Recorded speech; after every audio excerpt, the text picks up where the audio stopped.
Welcome, councillors, members of the public and staff, present in person, joining us online and watching via YouTube this evening. I declare this meeting of Bayside Council open at 7:10 p.m. Members of the public that have registered to speak by audio-visual link on an agenda item are asked to keep your microphone muted and video off until I invite you to speak. I've got a bit of feedback somewhere. Speakers will not be able to present material as part of their speaking time or share their screen. Councillors and those present in the chamber are reminded to conduct themselves in a polite and professional manner, keep the communication factual and use appropriate language and tone. Council and committee meetings are live streamed and recorded via YouTube. Please therefore treat everyone with dignity, respect and do not use any defamatory or derogatory remarks. Defamation laws do apply to addresses in the public forum. Councillors are reminded of their obligations to conduct yourselves in a professional and respectful manner under the obligations of Council's Code of Meeting Practice in the interest of good governance and to adhere to meeting etiquette. Including debate on an item only commencing once we have a mover and a seconder for the item, the mover having a right to reply before the motion is put to a vote, raising your hand to indicate that you wish to speak. On commencement of you speaking on a motion or amendment, please indicate clearly whether you are speaking for or against the motion or amendment, and please ensure you address the chair only rather than other councillors, staff or members of the public. I remind all present that the YouTube video recording is an official record of council and may be made available to persons upon request in accordance with the Government Information Public Access Act 2009. No other recordings are permitted and all present should ensure that there are no video recordings, audio recordings or photographs taken. In case of emergency, please follow the instructions of the council staff, exit via the Town Hall foyer and proceed to the evacuation point. I'd like to begin by acknowledging the traditional custodians of the land on which we meet, the Gadigal and Bidjigal people of the Eora Nation, and pay my respects to their elders past, present and emerging. I now invite Reverend Brendan Lucan, joining us from Mascot Wesley Uniting Church, to open our meeting in prayer.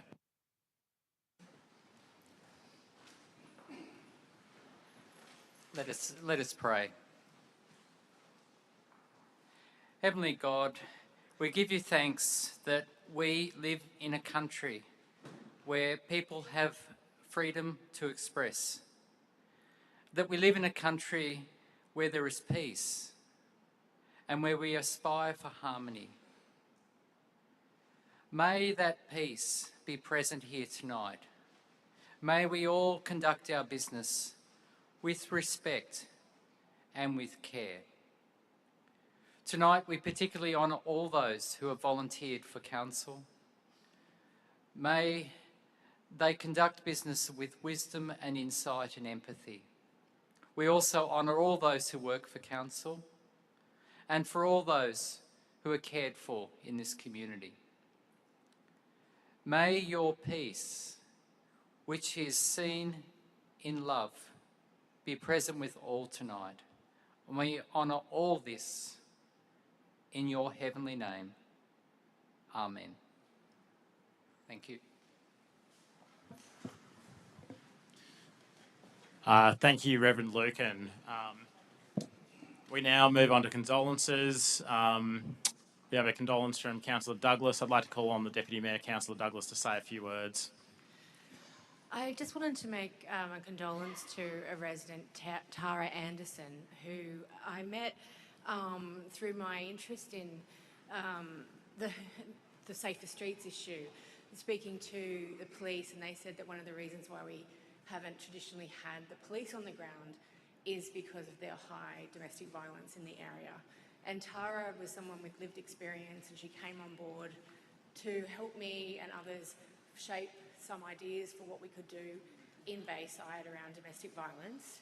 And then more recently, when we had some tragic fatal incidents in our community, she pulled together a community grassroots vigil for those victims. But unfortunately, Tara recently lost her life, not through any violent circumstances, thankfully, but I wanted to just acknowledge her contribution to the women in our community and the wider community as well.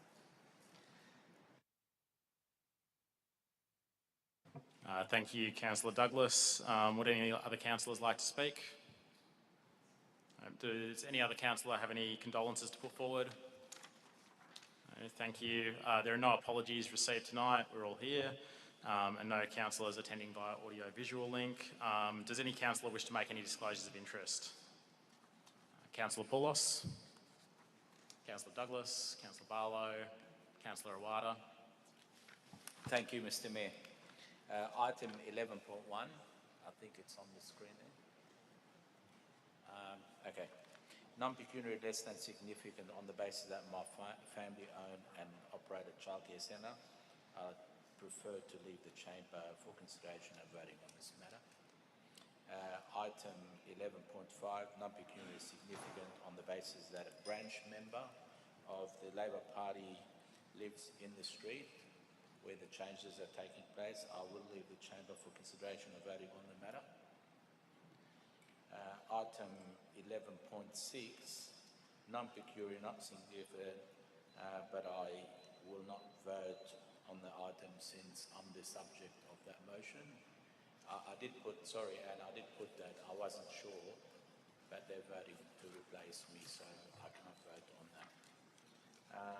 Item 12.1, CPE 24.037, I declare a conflict of duties on the basis that I'm a delegate on the Sydney Eastern City Planning Panel, and I'd leave the meeting for consideration and voting on the matter. Item 13.1, non-pecuniary less than significant on the basis that my family, same as the item 11.1, my family own and operated childcare centre. I prefer to leave the chamber for consideration and voting on the item. Thank you, Mr. Mayor. Thank you, Councillor Awada. Councillor Disco. Councillor Naji.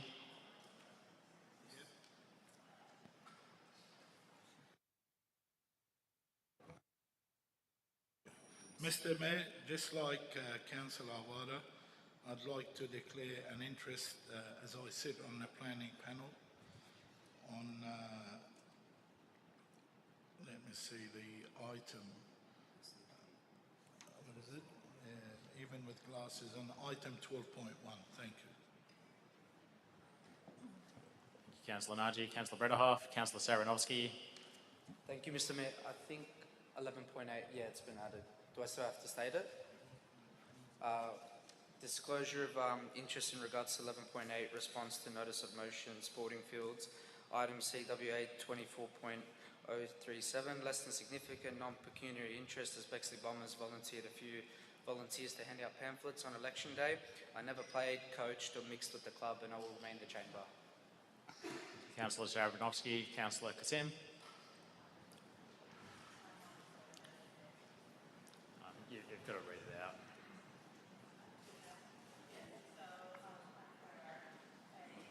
Okay, can you put your microphone on, Councillor Kassim? Thank you.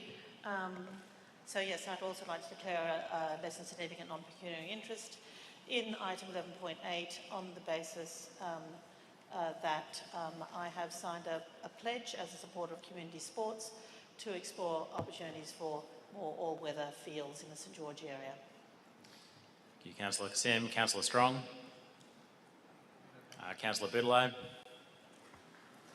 Yes, declaring a conflict, less than significant non-pecuniary interest, 11.8. My son plays for Mascot Kings, and similar as well on item 13.8, covering that motion as well. Thank you. Thank you, Councillor Boudelot. Councillor Bezic. Councillor Morrissey.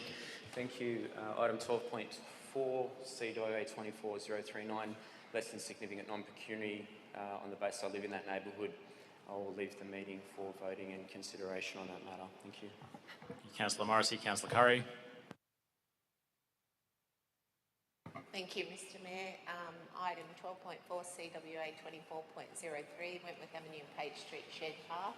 A less than significant non-pecuniary interest in the item on the basis that I live within that vicinity.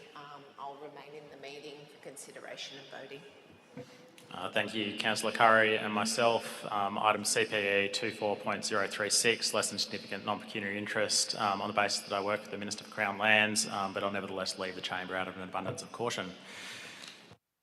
Thank you, councillors. We now move to the minutes of the previous meeting. Can I ask two councillors who were present at the meeting to move and second the confirmation of the minutes? Move Councillor Curry, seconded Councillor Naji. All in favour, all against, declare that carried. We now move on to mayoral minutes. Item 8.1, the Bayside Christmas Program 2024. Look, I know we have a very long agenda tonight, councillors. that Christmas is in the air. I won't labour on this point, but I think we have a fantastic Christmas program coming up. All our movie nights, our Christmas markets, our Carols by the Sea, which I really love and is definitely my personal favourite. We've got a great program. The trees are out. I think they look really nice. But I'll leave it there. Does any other councillor wish to speak? Councillor Curry? Yeah, I just want to say I think Council's done a brilliant job. The trees look amazing. I know that a lot of people in the community are talking about them. It sort of brings that cheer. And I just drove past the billboards at the airport and all our Christmas movie nights were being advertised. So it's, yeah, a great job and really appreciated. Thank you, Councillor Curry. Any other councillors wish to speak? All those in favour, all those against, declare that carried. Item 8.2, M6 delays. Councillors, I'm encouraging us to write to the Minister for Roads, the Honourable John Graham, MLC, regarding the finalisation of the M6 works, particularly around issues around Marsh Street, Arncliffe, where Council will be receiving land back. We'd all be aware that the works have been delayed by the sinkholes that have occurred around West Botany Street and President Avenue. We've been dealing with the roadworks for years and years. This project's been running for nearly a decade now, and we've still got several years to run now, unfortunately. But part of the agreement when this project was started that we would see real works returned back to our community as a result of it occurring. We need to make sure that those are delivered in full, and that's what the motion is proposing to do. And also that we request a briefing from Transport for New South Wales for all councillors to inform all of us about where the project's up to and how long they realistically expect it to take to finish.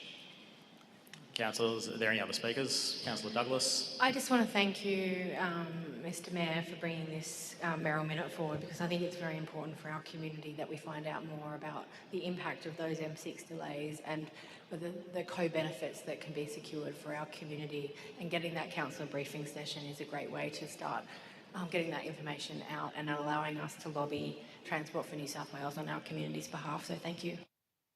Thank you, Councillor Douglas. Are there any further speakers? I move that. All those in favour, all those against, declare that carried.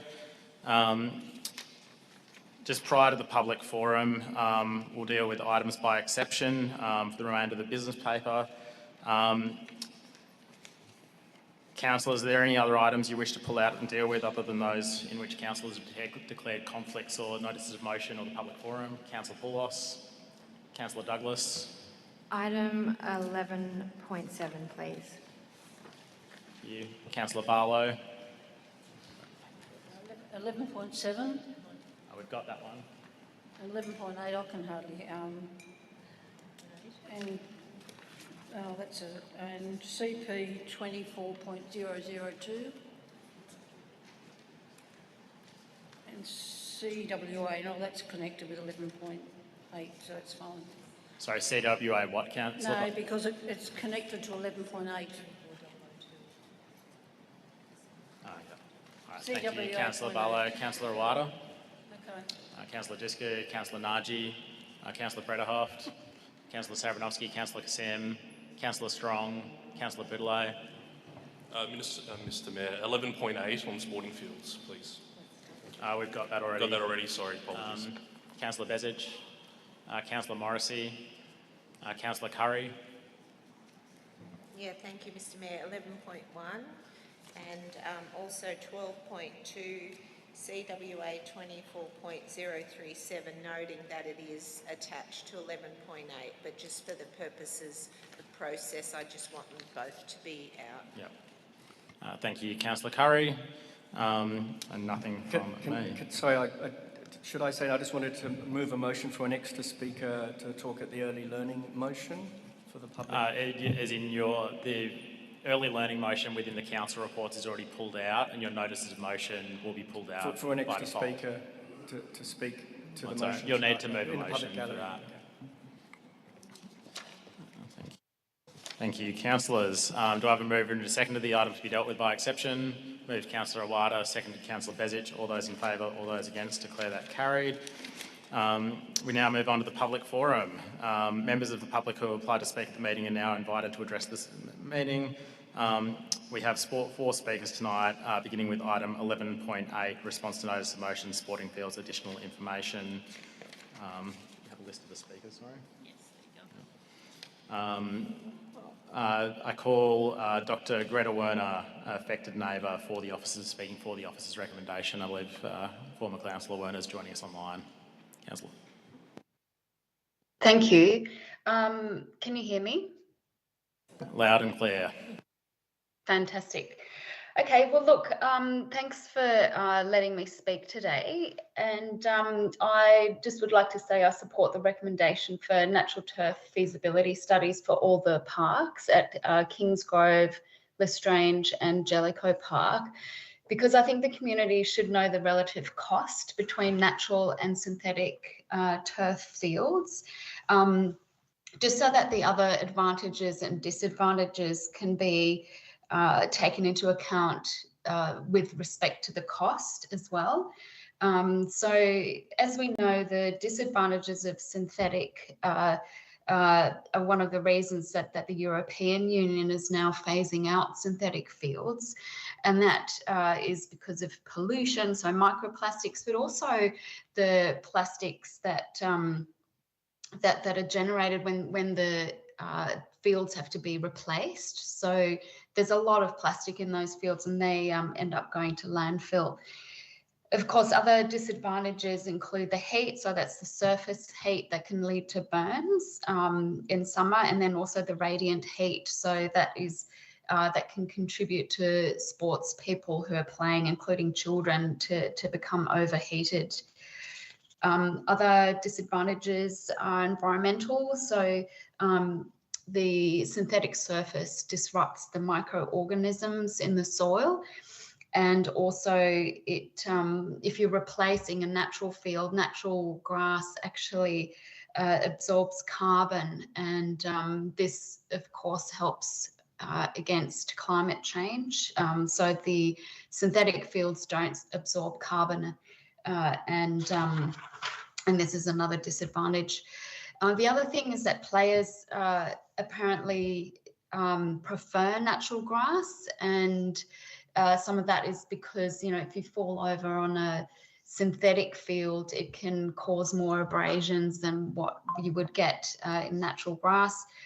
And the other thing is installing a best practice natural grass field means it's better than doing nothing, right? So I think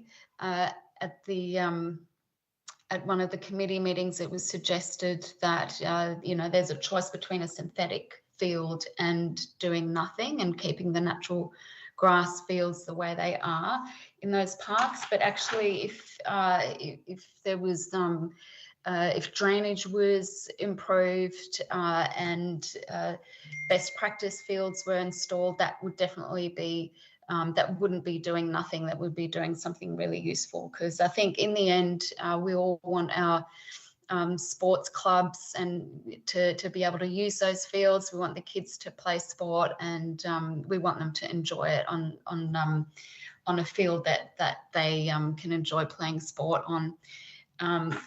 So, and that's all I wanted to say. Thank you. Thank you, Dr. Werner. Call Mr. Alex Tompkins, Club Secretary of Pagewood Botany Football Club, speaking in person.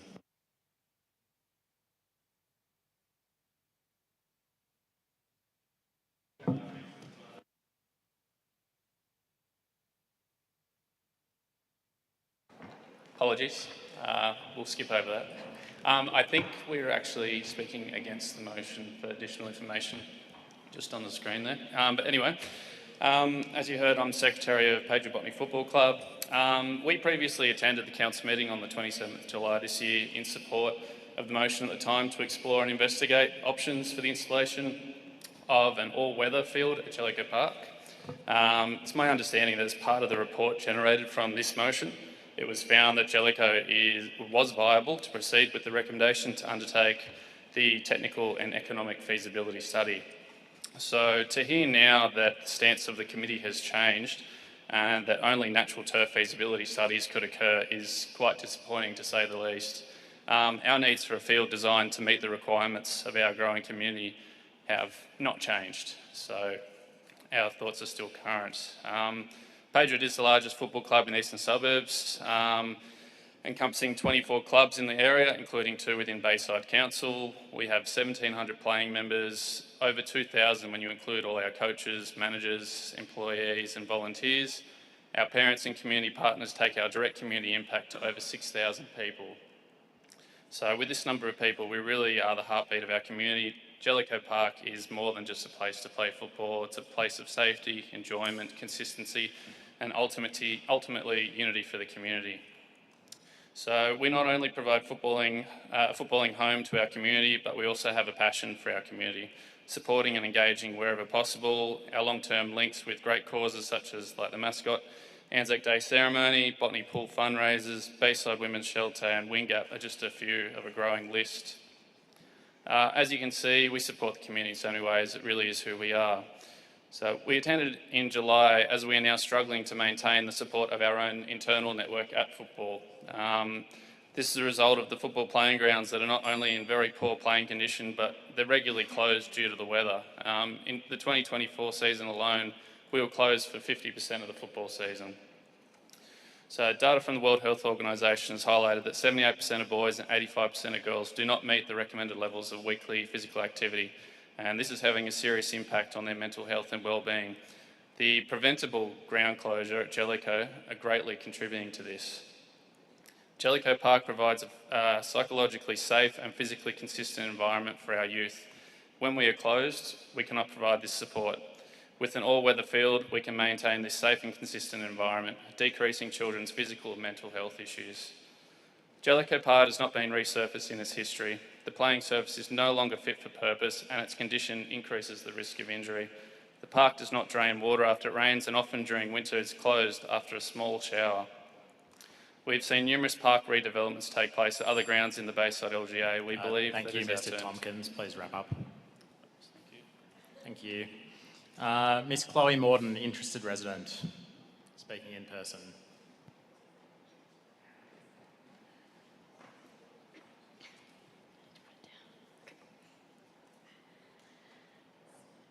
Good evening, attending Bayside members here today. My name is Chloe Morton and I'm a young playing member at Pagewood Botany Football Club. Today I'm excited to discuss the potential for a hybrid pitch at our amazing football club. My journey with this club only began 3 years ago, but in that short time, Pagewood and the community I found there have become an integral part of my time. This club has been more than just a place to play soccer. It has been a second home where I found friendship, support and a sense of belonging. Pagewood has not just been a place to develop my soccer skills, but a place for personal growth, friendship and lifelong memories. Through the years, I have formed close bonds with my teammates, some of who have come here to support me. And together we have strengthened our sense of self while keeping fitter and working on skills that we can take on into adulthood.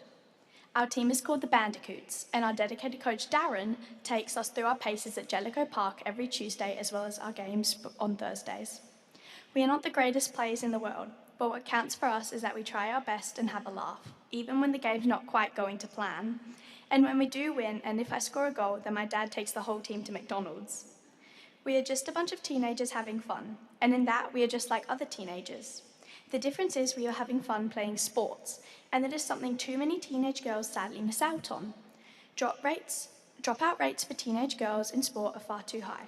Playing soccer with my friends week in and week out, chasing that ball, keeps our enthusiasm bubbling. But too often that bubble of enthusiasm bursts. It felt last season as if the fields were always closed. We are quite happy playing in the rain, but even after very little rain, our training and our games are more often than cancelled.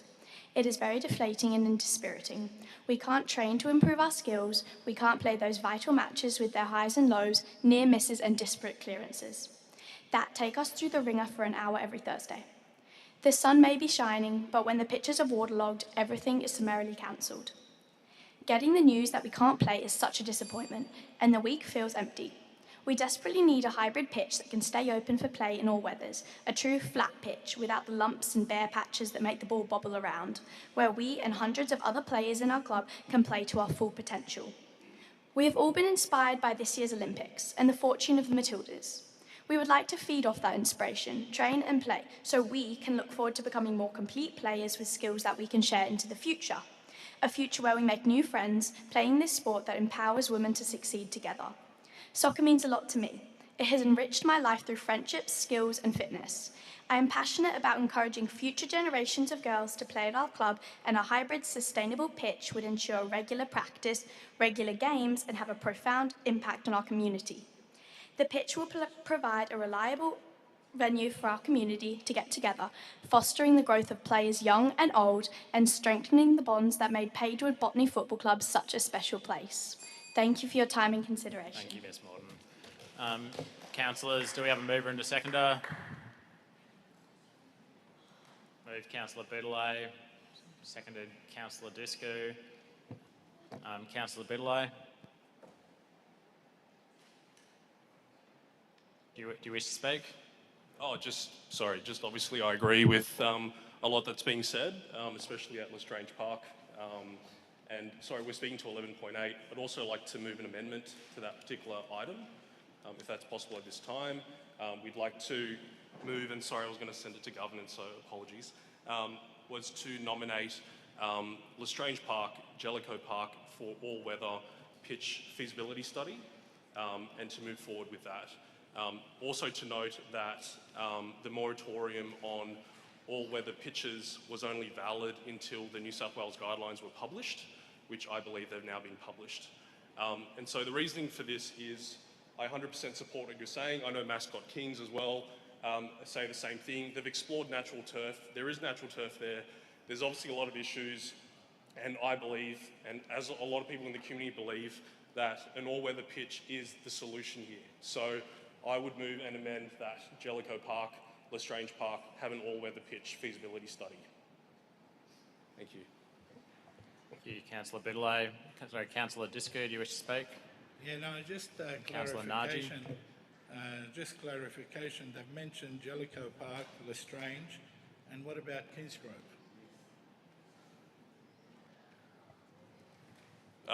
If the councillor from that ward wants to add to it, sure, so be it. I would have no issues with that at all. Thank you, councillors. Councillor Disco. I just note that it does say Kingsgrove Avenue, Reserve Bexley, so can we please also include that and ensure that that is included in the feasibility study for Ward 4? Thank you. Thank you, councillors. Further speakers, Councillor Naji. Yeah, just some clarification. So what I understand, what's before us is to be deferred, do the feasibility studies and so on, then come back to council. Is that correct? Yeah, okay. That's correct. Okay, well, I'm glad that this is happening because we have 7 new councillors. And I know I was one of the councillors that really lobbied and was one of the main councillors that went for the synthetic fields, starting with Arncliffe, then Gardner Park and so on. I think it's important. I'm going to put a notice, a question without notice. I'll forward that in. It's important to answer those information before it comes back to the next council meeting. I'm not going to read them all. It's a bit long, but it's important, and it gives all councillors the facts, because I'm Mr. Factual, to make a final informed decision on this. Thank you. Thank you, Councillor Naji. Further speakers, Councillor Curry. Yeah, if I could just ask Samuva, just for the clarity of the motion. So what you're suggesting is that if we can go to the motion, so we're taking the original motion, which was that the committee endorses funding of 180 to be included in the quarter budget for the feasibility of an all-weather field at Jellicoe Pagewood, as that, and then that, then picking up the current motion that counts, if we can go to, sorry, jumping the one from now. So we add that one to it, which is the feasibility, and then on this, Where's the one from the meeting today? Yeah, it's just underneath. Oh, underneath, thank you. And that, that council nominates the two fields, Lestrange and Bexley, proceed to feasibility for feasibility study, which incorporates both natural and synthetic. Is that what you? Yeah. Thank you. I just for the clarity of the chamber. Thank you, Councillor Curry. Sorry, Councillor Awada. Just a clarification. So have we still maintained Pagewood, Lestrange and Kingsgrove? That's correct. That's what the current motion says. Thank you. Councillor Bezic. Just a question to the General Manager. If this motion is successful, what time frame we'll be looking at for this feasibility study to get back to Council to consider? Through the Chair, as I recollect, there was a project plan for feasibility that was discussed at committee. It will take quite some months. I think it'll be towards the middle of next year when we would come back from the results of those feasibility studies. They include flood modelling, contamination, soil conditions, a whole range of things that need to be studied. Thank you, councillors. Councillor Barlow. Well, I was going to move a foreshadowed motion, but I'll just make comments that, one, where is all that money coming from? Is it in the budget, or we've got to replace something in the budget with that money? I did mention when it was at council last time, I hope the clubs are looking for money from their federal and state members, because that's where the money comes from. We didn't pay for it as a council. It was money that was given grant funding. So that's what you have to, as the football clubs, you have to start lobbying your state members and your federal members to try and get that funding. Council does not have that money. I know we're going to spend, is it $75,000 per field or $75,000 all up? So it's 180 for one, and then 75. Now, I can't vote for something where I don't know where that money's coming from, and no one should be. I agree that it's a problem. Well, Kingsgrove especially is major flooding, so it's, the only one that was sort of suitable was, I think, Jellicoe. The other two are not suitable at the moment. That's why the motion that we had to look at alternatives, which we haven't studied, we haven't looked at it, we haven't had an explanation. It's exactly what was done at Barton Park. So there's other issues, so whether you can come back with something, also now we're going to endorse 180,000. So are we going to endorse the 75,000 or not as well? Through the Chair, as with other projects that arise throughout the year, this would be something that we would come back to at the next quarterly review with the financial plan as to how it will be funded. So at the moment we don't have, the money hasn't been allocated to the quarterly review. I don't want people going away and thinking we're going to get a synthetic field tomorrow. It will be a very long time before we find the millions of dollars to fund even one. Can I just clarify? So there's Section 94 money, which is in reserve to be purely spent on infrastructure, and when we've looked at that before, that though the funds for any work associated with the two sides, that is Jellicoe and Lestrange, would come out of Section 94. Is that correct? Through the Chair, yes, we do have developer contributions. Exactly what the balances are and the financial plan will come back at the next quarterly review. So we will be explaining then which reservation the funds will come out of to be able to do these three pieces of work. Just a question then, is the money that you've got, is that spare from the money that we're spending on the pool? Because I thought that was the priority as well. I can't see how we'd have, oh, it would be good if you have all that money, but we'll see. Yeah, Councillor Naji. Yes, look, if it's okay with the mover, I mean, Councillor Barlow has some real concerns. And she's right. I remember with the Section 94 contributions, some of them are restricted to certain things when the developments have happened, that it's got to be spent on certain infrastructure and certain things. But, and I'm not politicising this now, but in the term, when we did provide Arncliffe Park, and they said it couldn't be done because of flooding, no money, and we can't get the money, and Gardeners Park, I lobbied with the former councillor Peter Poulos, the state government at that time, and they gave us millions of dollars, and we were able to mitigate the problems, the issues with synthetic, and it was done. So maybe if it's okay with the mover of the motion, if we could put down to the Mayor and the General Manager to write to our local Minister, Mr Camper and Mr Honey, to ask for grants, to get some support and get some money. I mean, if we can get some funding, it'll be great. It'll be less burden on the council, as we have a lot of capital cash to be done in the future, in the millions and millions of dollars. So if we could do that and move it, it'll be great. I think I'd just say on that, before we go in and start applying for grants and lobbying, we really need to do this feasibility work. That is step one. We need to get a plan together so that we can move to the next step. And just on Councillor Barlow's comments, I mean, we do have to remember this is the basic bread and butter work that council needs to do. These are council parks. Undertaking basic studies is business as usual for us. We are a $200 million a year operation.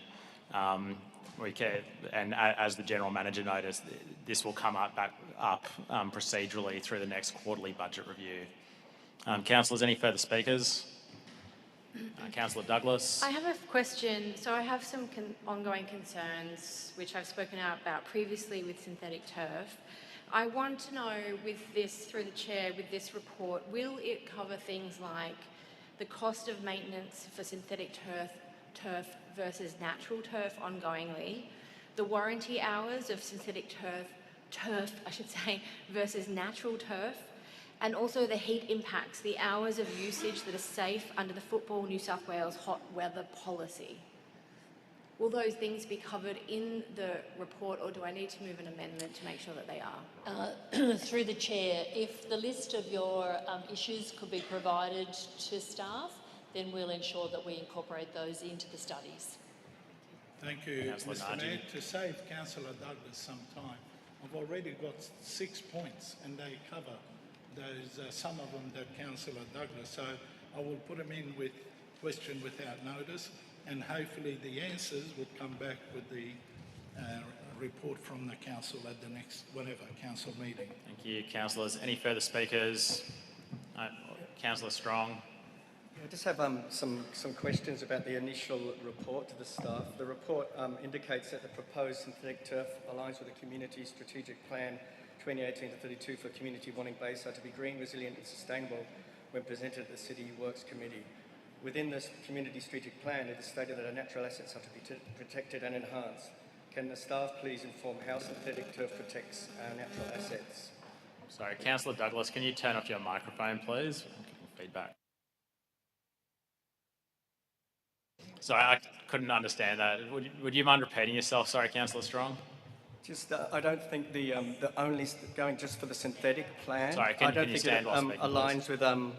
with a community strategic plan, with protecting natural assets, and it doesn't enhance the natural assets, and it doesn't. It's not green and sustainable. So I just like to make that point. That's why I think the study should include both. Councillors, any further speakers? Councillor Boudeleau, right? Or Councillor Brederhoft?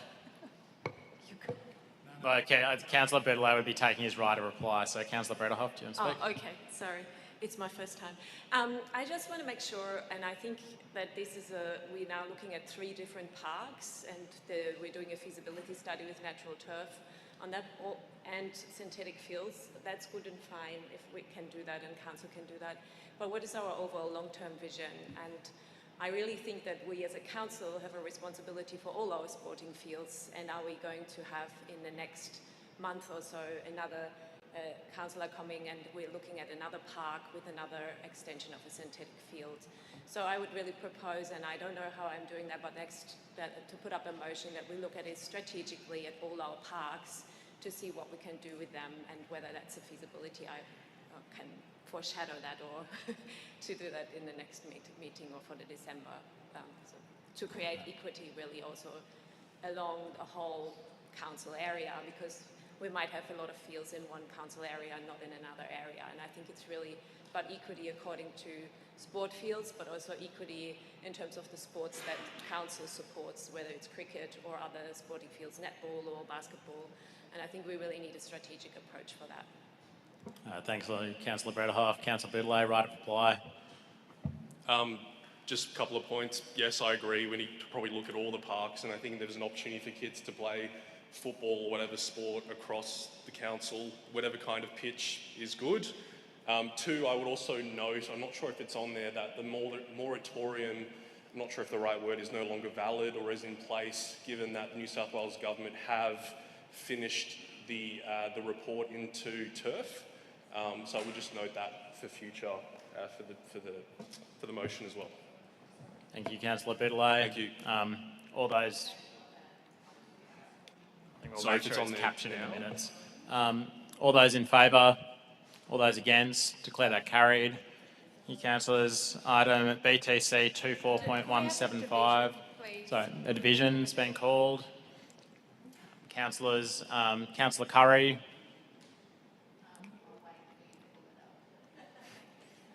Let's get moving. Excuse me, Mr. Mayor, while we wait for that, it's very hard to hear in here. I think it's also the air conditioners that are blowing here. If we could have the aircon turned off for a little bit, just if it gets hot, maybe we deal with it. But we actually, I'm sorry, but we really can't hear on this side of the room at all. Contributing to power saving measures, which we've all been asked to do between 3 and 8 p.m.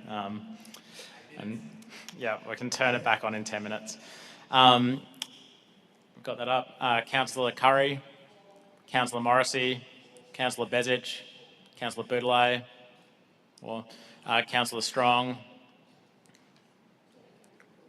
for Councillor Kassim, Councillor Savranovsky, Councillor Brederhoff, for Councillor Naji, or Councillor Dusku, or Councillor Awada, Councillor Barlow. Against, Councillor Douglas. Abstain. Councillor Poulos. And me for. I declare the motion carried. So I think we had one, sorry, I think you noted two. We had one abstention and one against. And I think you had two against down. There we go. Councillor Douglas was an abstention, not against. Thank you, councillors. Item BTC 24.175, 1 to 4 Vance to Parade for Sandringham, removal of no stopping 9 p.m. to 5 a.m. permit holders accepted restrictions. Mr. William Aston, affected neighbour, speaking against the officer's recommendation.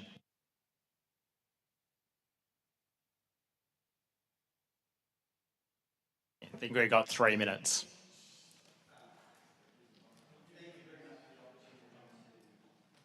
Thank you very much for the opportunity to talk on this issue. My name is Bill Aston. I've lived in the area, including Vanstone Parade, for close to 18 years. I've been involved with the Ward 5 Residents Association for close to 15 years.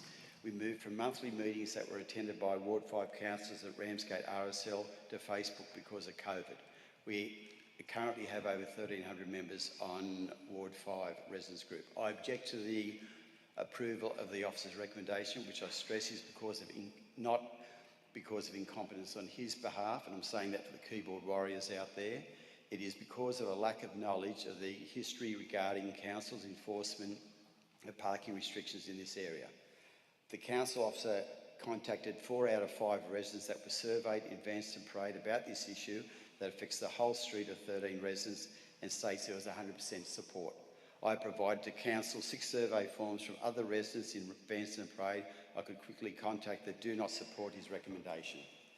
Due to the success of the LPR cameras trial from September 21 in Ida Street, Lena Street and Vanstone Parade, provided by a grant from the state government that the General Manager was able to get, the technology has been now rolled out to a lot of other areas within the council area, particularly Ward 5. Recently, residents had tried to have the parking restrictions removed in Lena Street. The council denied the request for the greater good of the community. The same situation also exists for 2 to 4 Vanstone Parade. Residents applied for inclusion in the parking permit scheme. This was denied by council as they were ineligible. Number 1 is eligible and utilised the scheme.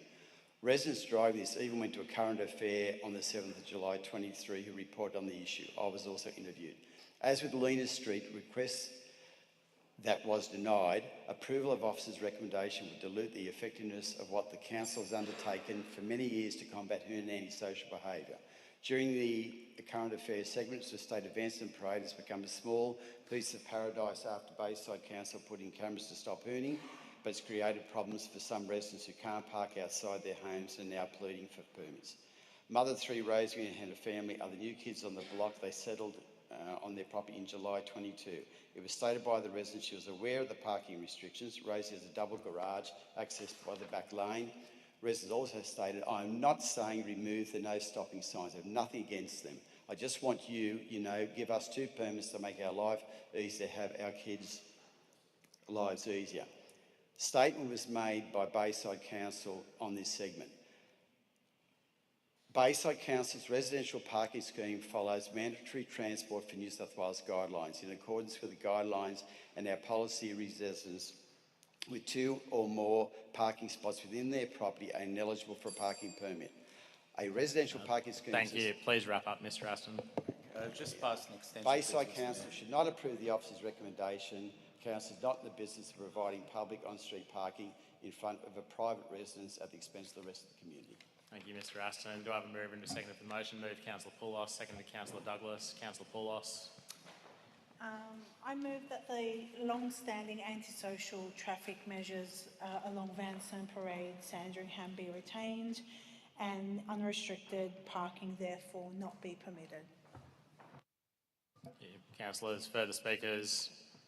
No, I'd just like to refer back to the Traffic Committee report actually, because of looking down it says that our community consultation was undertaken with five dwellings, which making changes to a broader parking scheme and only consulting with the people immediately in front of it, I think is, we can do a bit better than that. So that being said, all those in favour, all those against, declare that carried. Thank you, Mr Aston. Finally, that is that Councillor Poulos's motion was adopted. Final item in the public forum, councillors, item 11.3, 2023-24 audited general purpose financial statements. For the officer's recommendation, we're joined online by Mr Quentin Wong, Acting Director of the Audit Office of New South Wales. Mr Wong. Yep. Good evening.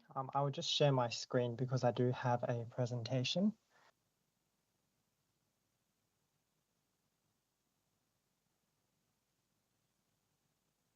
Okay, has that come up now? Yeah. Okay, perfect. Good evening, Mayor, councillors and community members.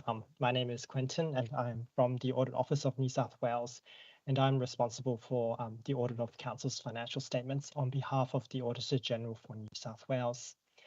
In my presentation today, I'll briefly introduce the role of our office before I get into our report on the conduct of the audit, and that is included in the meeting papers as an attachment to the financial statements.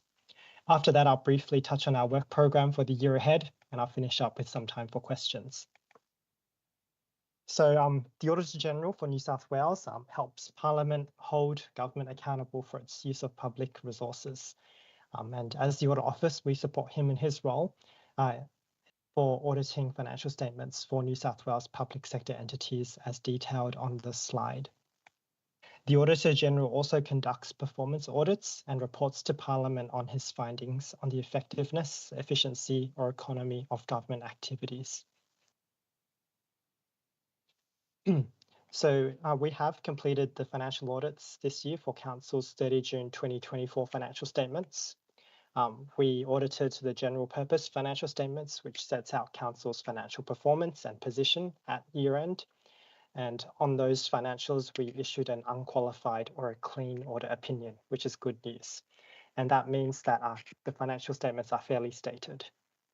We also issued a separate opinion on the permissible income return. And this is a special purpose financial statement required by the Office of Local Government, we again issued a clean and qualified opinion on this with an emphasis of matter paragraph. And that emphasis of matter is just noting that this permissible income return is prepared for a special purpose, which is to meet Office of Local Government requirements. I'll now turn to our report on the conduct of the audit, which is attached to the financials, and this is on page 147 of the Council meeting papers on Council's website. We've completed our audit by the statutory deadline, 31 October, and as noted earlier, we issued a clean opinion on the financials. This means that there are no material misstatements, and these financials present fairly Council's financial performance and position for the year. The Office of Local Government sets out what needs to be covered by our report on the conduct of the audit, and this includes the 6 key performance ratios in note G6-1 of the financial statements, which is on page 143 of the meeting papers. And we also audit these ratios. Council met 5 of the 6 industry benchmarks set out by the Office of Local Government, and the one benchmark that was not met was the rates and annual charges outstanding percentage. And we'll touch on this in later slides. The first part of our report provides some high-level statistics on Council's income statement. Firstly, rates and annual charges revenue did increase by 6 million in 2023 to 2024. And that's mainly due to the rate peg of increase of 3.7%. You'll note that the increase is 4.3%, and that's not unusual. It just reflects subdivisions and splits and other adjustments that happen from year on year. Grants and contributions revenue decreased by 37.6 million, and this was mainly due to a decrease in developer contributions that was recognised during the year, as well as a decrease of grants recognised for parks. You may, as you would all know, Barton Park concluded, that project concluded during the year. So in the previous year, there would have been some additional grant funding that was received, which obviously no longer continues as the project is completed.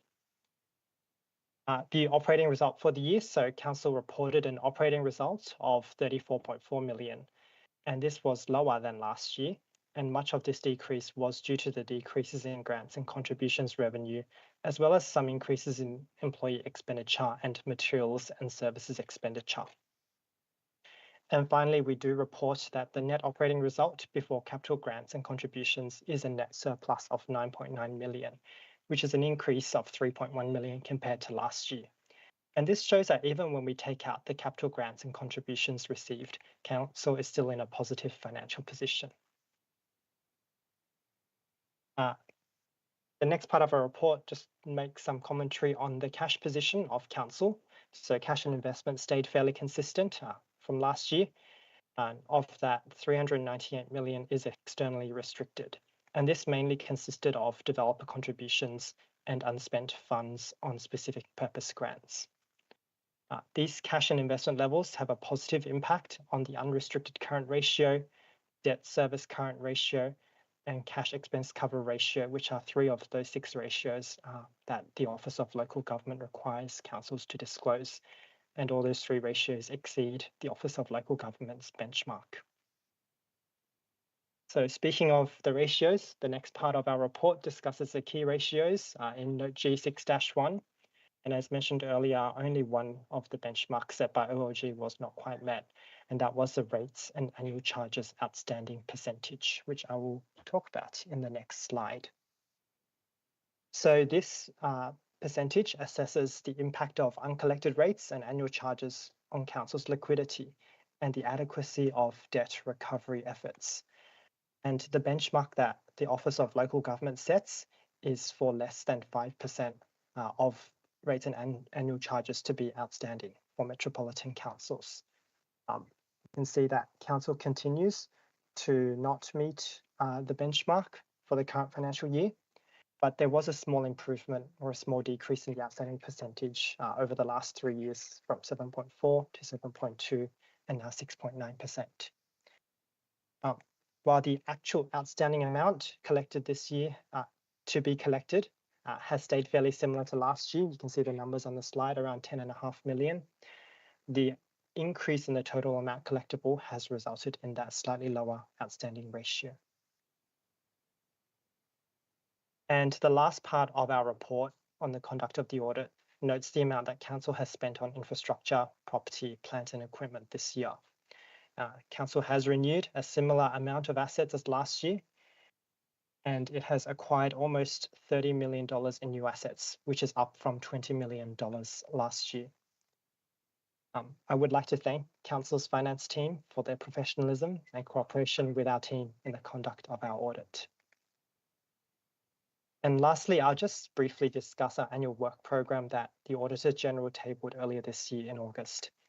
The work program reflects the Auditor General's priorities for the next 3 years, and that's demonstrated through the planned performance audits across the sector. And where applicable, our financial audit teams may also explore these priorities when completing our financial statement audits for each council. You'll see on the screen that there were 3 performance audits planned for 24-25. The first, road asset management, was actually tabled last week. The performance audit on coastal management reforms is currently in progress. And while Bayside Council wasn't selected for either of these reports, the findings of these audits may be relevant for Council to consider. And thirdly, the last audit planned for 24-25 on long-term financial planning is still in the scoping stage, and the councils that are applicable are still to be selected. And then we also have a list of planned audits for the next 3 years. These are listed on the screen, and again, for those audits, as they haven't been scoped yet, these will be decided in the future at the audited councils. And the last report is every year we also table a sector report to Parliament. And the items that are included in this report include the results of our financial statement audits, such as the number of clean opinions issued, any themes and errors identified, and also on the quality and timeliness of financial reporting in the sector. We also report our observations on financial controls. Controls, it's just a technical term for the policies and procedures to ensure checks and balances in any organisation.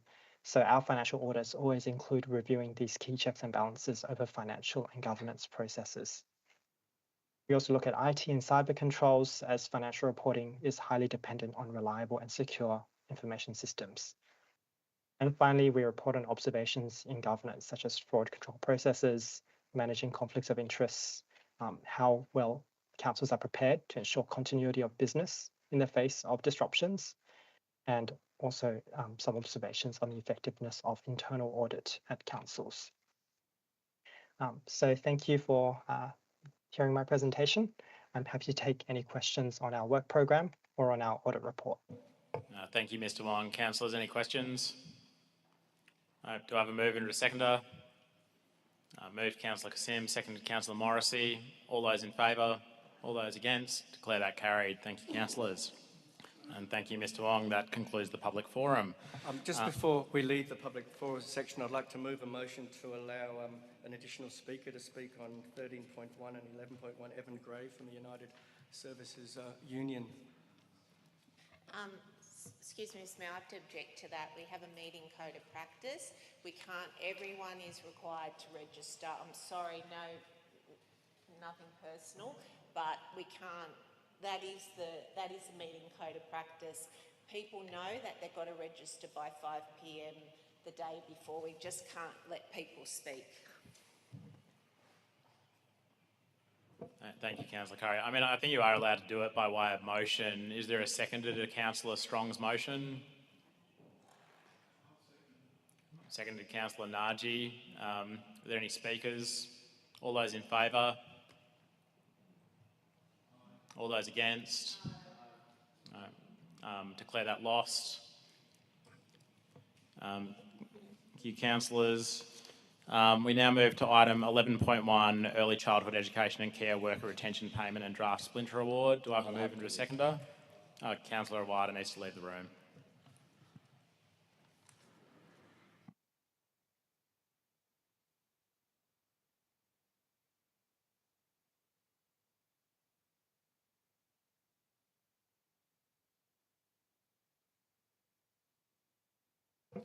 Thank you, councillors. Moved Councillor Curry. Seconded Councillor Morrissey. Councillors Curry. Yeah, thank you, Mr. Mayor.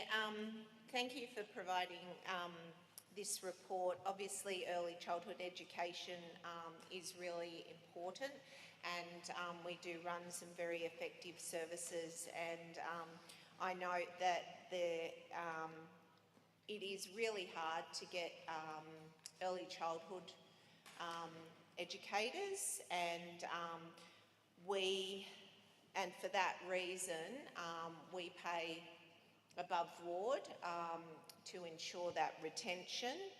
And so in relation to, I know that the USU particularly is a strong advocate for our early childhood educators, and so the fact that council ensures that they are well remunerated and meets all those requirements is really effective. So can you just confirm through the Mayor, if I can just ask, so can you just confirm that we do pay above ward, and that anything else that you'd like to add in relation to that report? Maybe to the Director. Ms Dawson.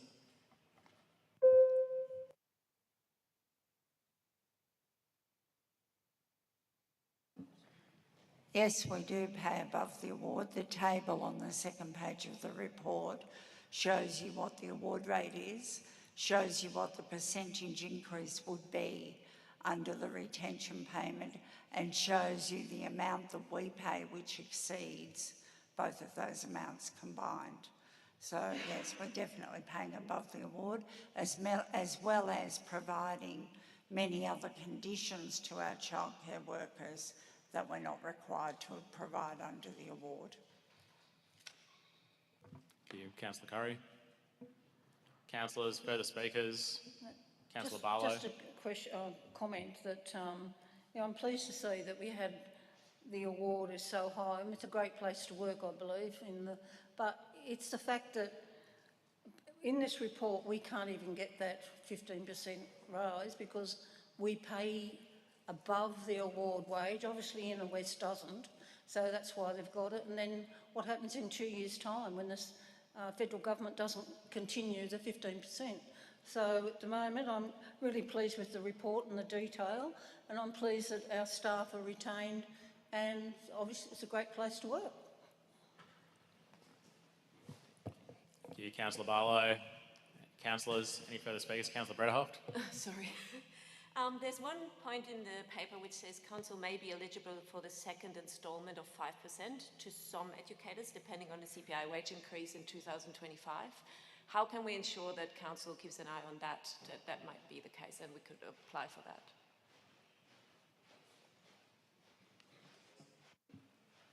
The wage increase in 2025 would be an award increase. There is an award increase that's already been decided of 3.5%. So on top of the over-award amount that we already pay, we wouldn't be eligible for the 5% in the second year. And at the moment we're being told that there is absolutely no guarantee or any undertaking that the retention payment will continue beyond the 2-year period. So council, if they were to pay 15% or to accept this retention payment, would then be responsible for continuing that payment into the future.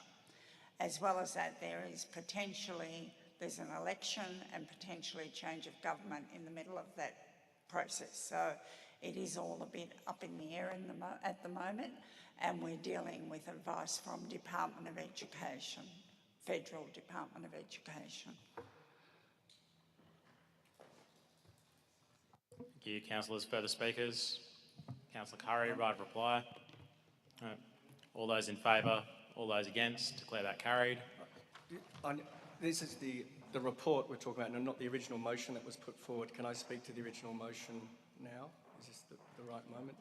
So the motion's been dealt with. That was item 11.1, the council report, not your notice of motion. Councillors, item 11.7, Office of Local Government, Councillor Conduct and Meeting Practice and New Framework, draft submission. Do I have a mover and a seconder? Move Councillor Douglas, seconded Councillor Savranovsky, of any speakers? Just to make a couple of changes, I believe the report that came from the Local Government Association is, it's totally incorrect in one place, and I believe, I don't even know why it's there, but it says, I don't believe, and I disagree with the report. I would like to have that we do not ban briefing sessions. But the question here is, in the briefing session of the paper that was put to everyone, an example is, this is I'm quoting from a government paper that should know better. An example, development application should be considered in the public domain. However, councillors receive private briefings from the council planners before they are dealt with in the public forum of a council. Now, I don't know, it was the last time I actually approved a DA. It would have been at least a term ago or more. So that's one of the flaws in the whole part. The Privileges Committee, there's no detail of the Privileges Committee. It should be a bipartisan committee because it could be stacked with just whoever's in power at the time with all their political, it should be all political persuasions, which includes independents. And the other question was that I just believe that our report should be that here it is. Council is not supportive of the proposed changes in the briefing sessions. They are valuable. They are not there, and according to, I think, the Minister, we do not make a decision in that briefing session. We are there to learn. Even the time I've been on council, I'm still learning. So I believe that letter that's going, it should be council is not supportive of the proposed changes. That is a major one that should be in there, because at the Local Government Association, I think it was the Blue Mountains was the only one who was allowed to ask a question, and the question was, are all Cabinet Minister briefings going to be open to the public? And is that true? And then I think I heard it on the radio, Frank Carbone or whoever, the Mayor of, I think, Liverpool, I don't know, he said the same thing. Is everything going to be open in Parliament the same as you want us to do it? So as far as I'm concerned, our letter to our submission should be that Council is not supportive of the proposed changes to briefing sessions, or whatever you want to call them. And I believe also the time span was quite odd. It was done, I think, the 9th of September, and we had to have them in. We're in the middle of election, so there was a timing was actually convenient, or obviously for someone, but not for the new councillors. The new councillors know nothing about this. So as far as I just want possibly that change and a few others. Basically, the Privileges Committee has to be looked at, and I believe that's in there. We have to pay, I believe, but that's okay. I think everyone that has been here, but the banning of briefing sessions and the misinformation in that page, which is page, I think, 18 of the report, the agenda, the attachment, that is so totally incorrect that it is misleading for anyone that doesn't know what they're a new councillor. Everyone will support that we're not supportive of briefing. So, sorry, Councillor Barlow, do you have a foreshadowed motion? Foreshadowed motion is that has anyone moved the motion? Councillor Douglas and Councillor Savranovsky. Oh, okay. Well, the foreshadowed motion is that the wording has changed, that the council is not supportive of banning briefing sessions, basically, and the Privileges Committee has to have a lot more detail and be a bipartisan committee if it goes ahead. Non-partisan committee. Thank you. And councillors, any further speakers? Councillor Douglas. Councillor Barlow, can you turn your microphone? I just want to support Councillor Barlow's request to make the Privilege Committee a non-partisan committee. I think there is a real risk there that if we have ex-mayors from around the state and current mayors that there is political bias that could be used for punishment reasons, and so I strongly support Councillor Barlow's recommendation there that the Privileges Committee is non-partisan. Thank you. Councillor Sarabanovsky, are you happy to incorporate that part of Councillor Barlow's request into the motion? Yep. That becomes the motion. Councillors, are there any further speakers? All those in favour? All those against? Declare that carried. Item 11.8. Point of order. Can we do a division on that? Excuse me, Mr Mayor, which one have you carried? The motion as incorporating your amendment around the Privileges Committee. Item CPE 24.036, Generic Crown Land Plan of Management. I'm abstaining myself for this motion. Councillor Douglas.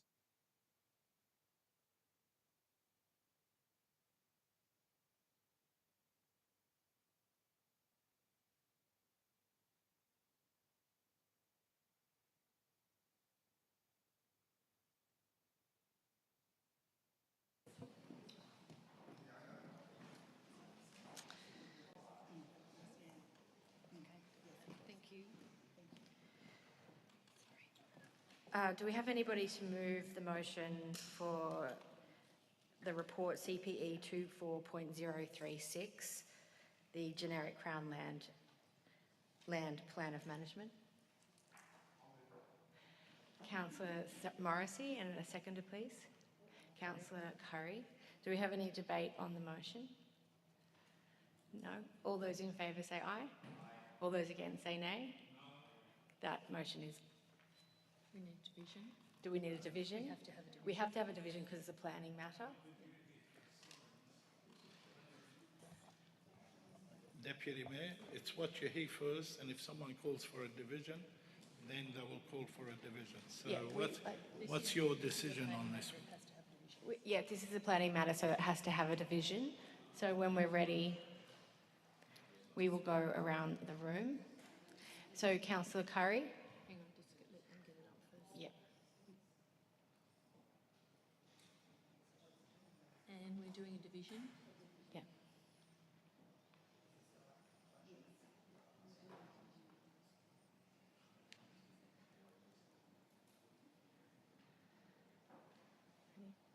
Which one are you on? What number are you on? CPE 24036. Yes, it was confirming. Yep. Okay, good. So we will start with the division, please. Councillor. Sorry, could I just get some clarity? CPE 24 point what? Is that, am I on the right one? 36, okay.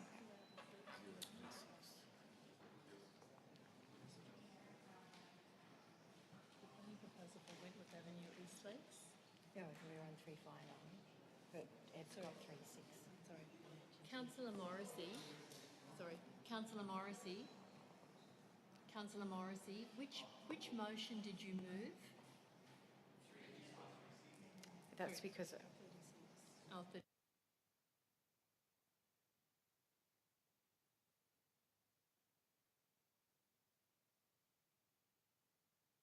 Okay, so we'll continue with CPE 24.36.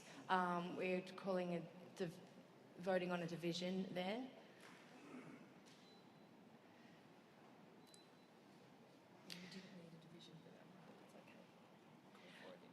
Councillor Curry, Councillor Morrissey, Councillor Bezic, Councillor Boudelet, Councillor Strong, abstain. Councillor Kassim, 4. Councillor Sarabanovsky, 4. Councillor Brederhoff, Abstain. abstain. Councillor Naji, Councillor Dusko, 4. 4. Councillor Awada, 4. Councillor Barlow, Councillor Poulos, and myself. Councillor Douglas, 4.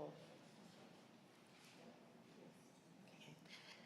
Now we move on to item CPE 2.035. and we probably should get the mayor back. And we'll get the mayor back. Thank you.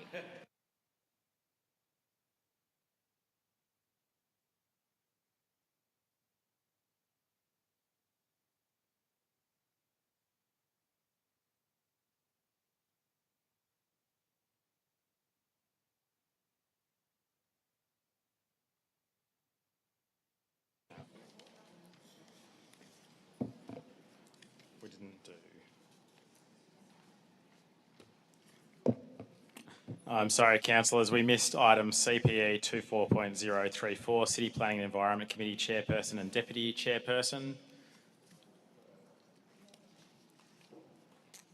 Need to replace a member.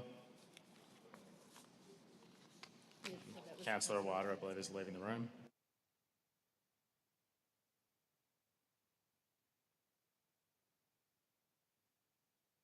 Moved Councillor Morrissey, seconded Councillor Curry.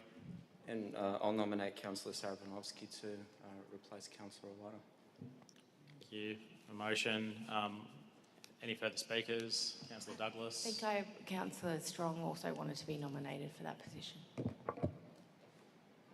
Sorry, Councillor Kassim. Yeah, I just like to note that I am an alternate to that committee, but I understand that there is no need for me to also exempt myself. If there's any advice to the contrary, then I'd be happy to receive it, but that's my understanding. And Councillor Poulos. Just wanting to nominate Councillor Boutillier. Councillor Boutillier. We have 3 nominations. I think we need to do those by way of foreshadowed motion. Sorry, I think I made a mistake. I didn't realise we were voting on the chair, but there's another report at some moment where we're reporting on a replacement of Councillor Awada. They're not the same thing, I don't think. Yeah, sorry. I think we procedurally should be doing this through 11.6, which nobody pulled out, but obviously has an action that's required. So apologies, councillors. I have a procedural motion to revisit the items by exception, perhaps, and re-add this to the items by exception CPE 24.034 and pull out items 11.6, which needs to be dealt with. Move Councillor Morrissey, seconded Councillor Curry. All those in favour, all those against, declare that carried. Instead, move to item 11.6, which is the right motion to deal with this. Moved Councillor Morrissey, seconded Councillor Curry. And I assume we have the same nominations, which perhaps should be done by way of foreshadowed motions. So just for clarity, is the motion to elect Councillor Sarabanovsky, but if there's not enough, then we'll do the foreshadowed. Is that the procedure? So I think we have just to deal with this. So we have a motion that Councillor Sarabanovsky be appointed. We have a second foreshadowed motion from Councillor Douglas, and do we have a seconder for Councillor Douglas's motion that Councillor Strong be appointed? Seconded Councillor Strong. And then a third motion from Councillor Poulos, seconded Councillor Discu, that Councillor Boutillier be appointed. Councillors, any discussion to the motion? All those in favour? Aye. All those against? I think we might need a division for that. Councillor Curry. This is Councillor Curry and Morrissey's motion to appoint Councillor Sarabanovsky to the vacancy. We need a division. Yeah, can you pull up a division, please? Let's deal with the division first. I think we can figure it out. Sorry, can we pull up a division, please, Anne?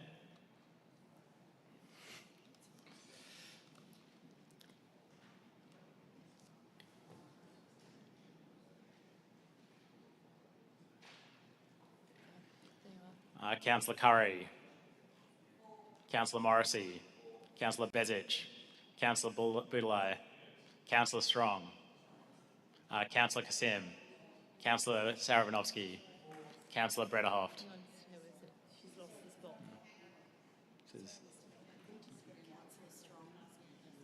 Councillor Strong was against. Councillor Kassim was for. Councillor Sarabanovsky. Yeah.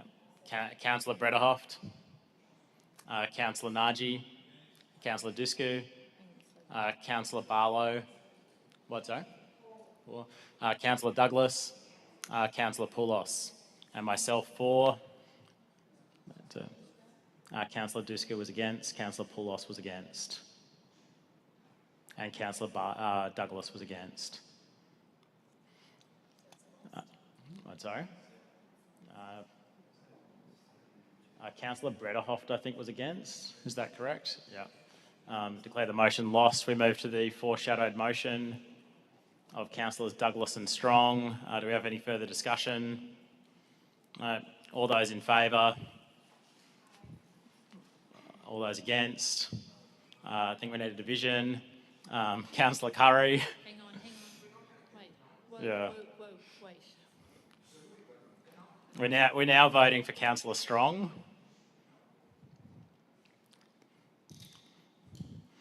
Councillor Curry. Councillor Morrissey. Councillor Bezic. Councillor Boudeleil. Councillor Strong. Councillor Kassim. Councillor Savranovsky. Councillor Brederhoft. Councillor Naji. I would have loved to vote it for Councillor Strong, but, you know, we've got a Liberal running, so no, against. Councillor Disco. Against. Councillor Barlow. Against. Councillor Douglas. For. Councillor Poulos. And myself, I'll vote for. Declare the motion lost. Move to the final foreshadowed motion, which I suspect if this doesn't get supported, I think the thing should be deferred. Is there any further discussion? All those in favour of Councillor Boudeleil? All those against? I think it's nice. Let's do a division.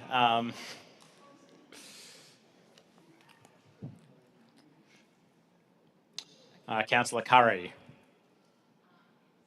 Councillor Morrissey. Councillor Bezic. Councillor Boudeleil. Councillor Strong. Councillor Kassim. Councillor Savranovsky.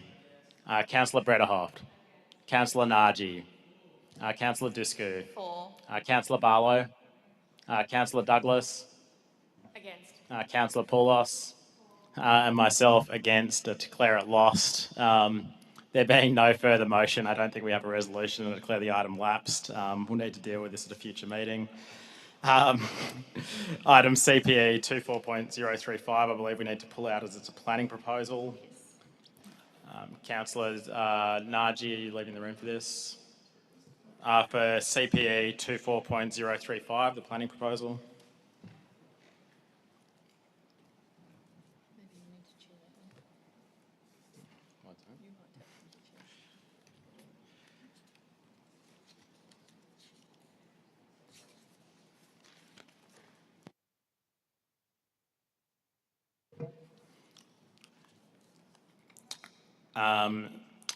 Councillors, item CPE 24.035, post-exhibition planning proposal, Wentworth Avenue, East Lakes. Do I have a mover and a seconder? Move Councillor Morrissey.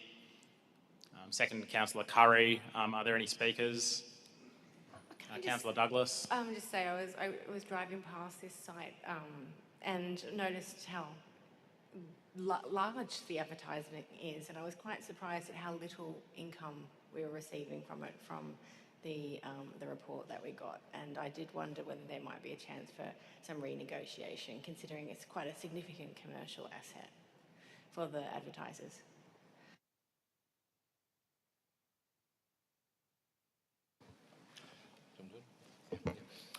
There has been substantial negotiations on this one. It's not a traditional asset in terms of it's mainly the air rights, so it's actually over a bridge that the golf course actually owns. So that's why it's not similar to if it was on fully on our land. So originally the money was only in the tens and 20,000s, and we got it right up to I think it's 120,000.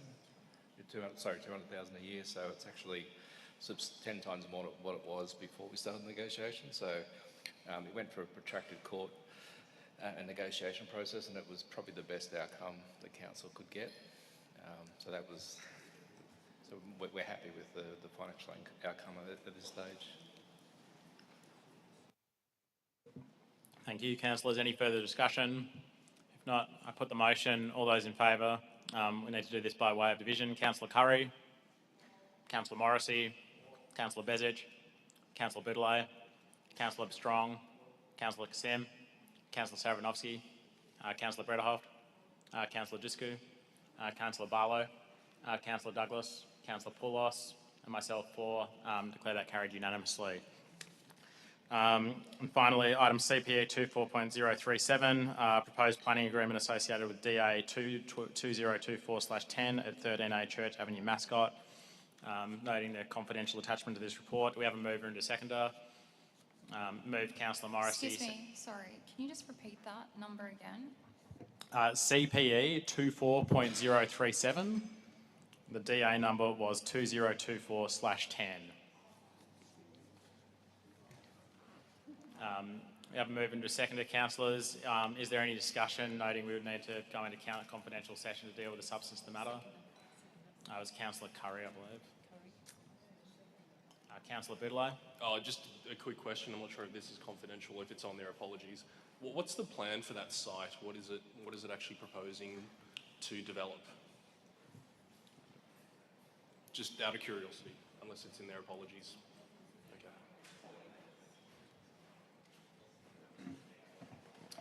Through Mr Mayor, it's a student housing development by Igloo.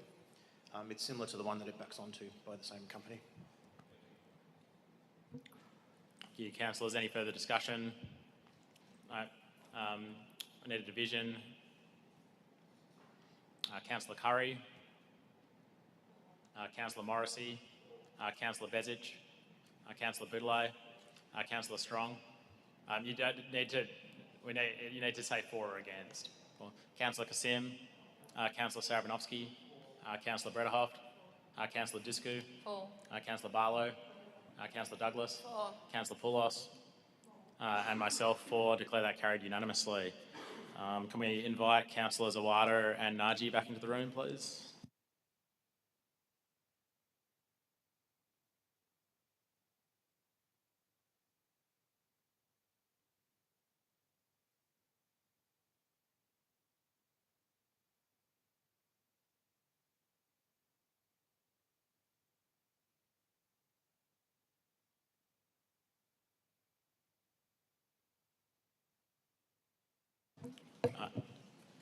Thank you, councillors. We move to item CWA 24.037, response to notice of motion Sporting Fields, which I believe was largely dealt with within the report motion. Do we have a mover and a seconder for the motion? Moved Councillor Morrissey. Seconded Councillor Curry. Is there any further discussion to this motion? But just for clarity, Mr Mayor, because I thought we'd sort of dealt with that in 11.8 and combined the two. Yeah, it was together. separately pulled out at the start of the council So meeting. what we've agreed on in 11.8 will be reflected in the minutes and supersede what's in front of us? I think this supersedes that, correct? Yeah. So I think it 11.8, remains, that's and I passed? think it's consistent with what's been passed. Okay. Any further discussion, councillors? All those in favour, all those against, declare that carried. Item CP 24.002, 24-25 Quarterly Budget Review Statement, September 2024. Do I have a mover and a seconder? Councillor Barlow. I just wanted to put it on record that it's a brilliant report and we should congratulate the staff member, and it was a fantastic presentation that we all, or some of us attended, and it was very, very clear, and I congratulate the staff member. And I think anyone that was at that meeting would know. Thank you, Councillor Barlow. Do we have a seconder? Seconded Councillor Kasim. Is there any further discussion? All those in favour, all those against, declare that carried. There being no further reports to council, we move to notices of motion. Item 13.1, notice of motion, early childhood learning in Bayside pay and conditions. Councillor Strong. Excuse me, Mr Mayor. Councillor Morrissey. I declared an interest in 24.039 in 12.2. Apologies. Sorry, which?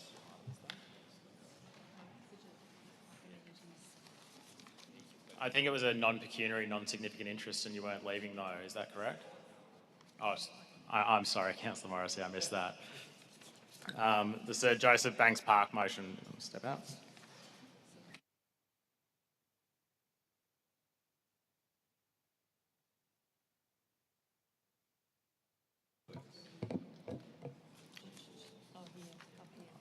Item CWA 24.039, Sir Joseph Banks Parks Amenities. We have a mover, Councillor Curry, seconded Councillor Bezic. Do we have any discussion? All those in favour, all those against, declare that carried. I invite Councillor Morrissey back into the room. Apologies for that, councillors. Thank you. Back to item 13.1, Councillor Strong. Yep. Even after listening to the report, I still think we should consider the 15% grant, not reject it. I brought this motion forward to address a critical issue affecting our community, the pay and conditions of early childhood educators. As you're aware, we're facing a significant labour crisis in the early learning sector, with 62% of educators considering leaving their positions due to low wages and unsustainable workloads.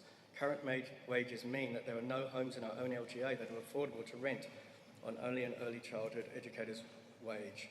This trend not only jeopardises the quality of education and care we provide, but also places financial stress on our dedicated staff. The Albanese government has recognised this pressing issue and has rolled out a grant that enables councils like ours to provide a 15% pay rise for educators over the next 2 years. This initiative is a vital step towards improving retention, ensuring that our educators feel valued and supported. It is vital that the Albanese government's vision is not only implemented by private providers but extends to the public sector, and as a provider of early childhood education and care services in this area, it is now down to council to make sure this occurs. Our educators and residents deserve to benefit from this initiative. I understand there's been some confusion regarding our eligibility for this grant, particularly concerning the awards under which our educators are employed.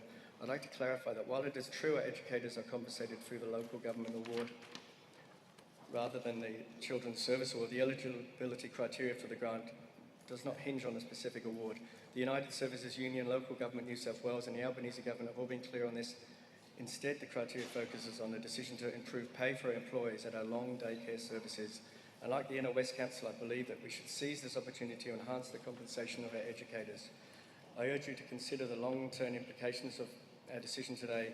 By supporting this motion, we are not only committing to fair pay for our educators, but also to maintaining high standards of care and education that our children deserve.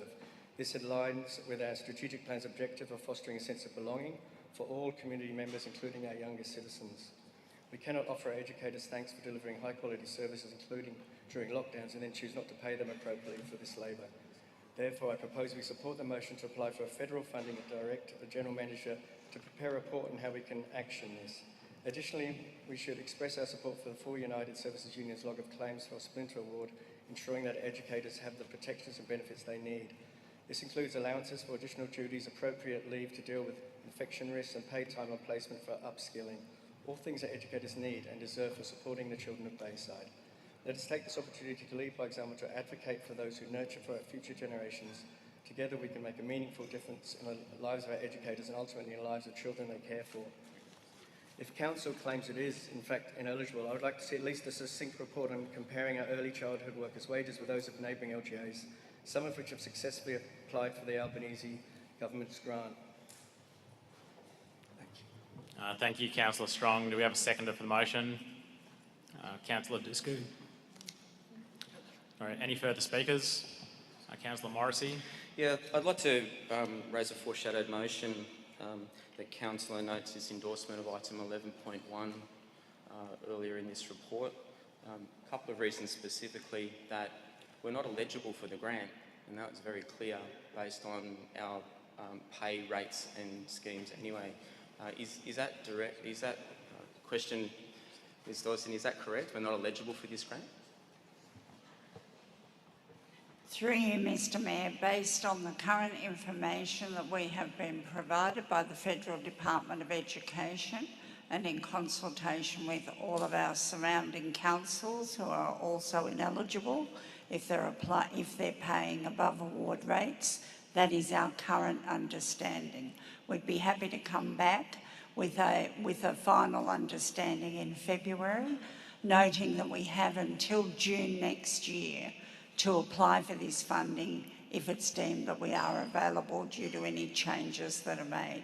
But at the moment, the whole situation surrounding this grant is very complex and very unclear, and a number of councils are asking for further clarification. We are very clear on our position based on the information that we've been provided to date.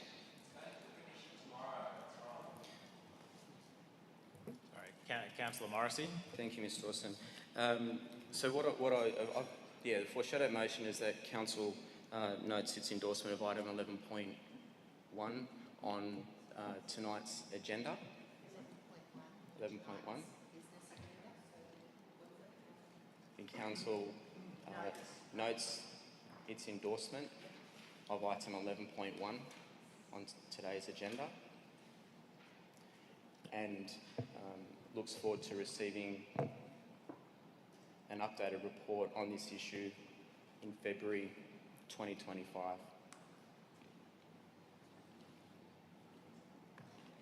Thank you.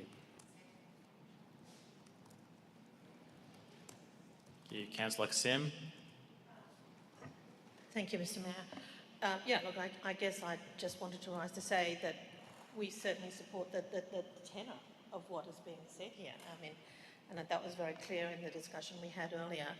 In fact, was going to suggest that we actually started with an amendment that Council notes the above award wages are currently being paid to our childcare staff and the high value and appreciation of Council for their work for families in our city.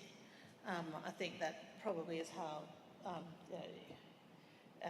that's an amendment I'd like to move to that. And then to your first, to Councillor Strong's, through the Chair, to the existing point 1, it sounds as if it might be remedied if we put in whether and how, if that would remedy the existing point 1, because there is a question as to whether or not it is possible for us to avail of that funding. So that's my suggestion: is a new point 1 and then point 2 with that whether. With regard to what's currently the third point, I also just have a question, and I'm wondering if Council might be able to provide information on what our existing arrangements are with regard to contract workers.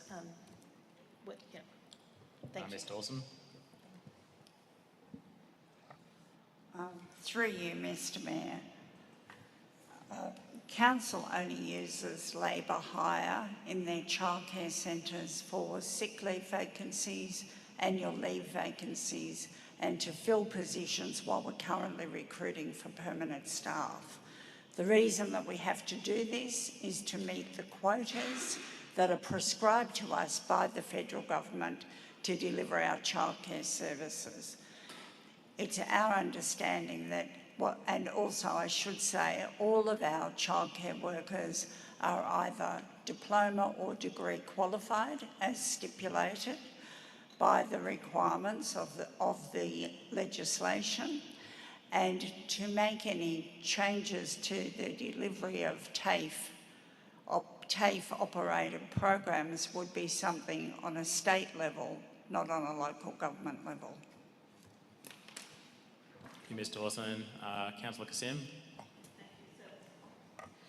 So that being the case, I would like to move an amendment to the existing point 3 to just say that Council notes and something around the words which the Director has just said, that notes that we currently only employ workers for those specific purposes.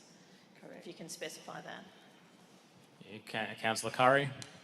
Maybe if I can just assist Councillor Kassim in relation to the foreshadowed motion, that report will bring back a number of those issues raised so that we can get a bit more understanding and clarity around what was being proposed. Because Ms Dawson's indicated that work's already being done, and that just to make sure, I think that we all need to understand the context clearly, and because of the different variables associated with it. Thank you, Councillor Curry. I would just say I think there's a broader point here. If we're not eligible for this funding, then we as an early learning provider, we probably should be. So I think regardless of what motion is carried, I'd suggest that we actually write to the federal government and request that they consider us as an eligible entity. And also in addition, Brederhoff. Sorry, through the chair.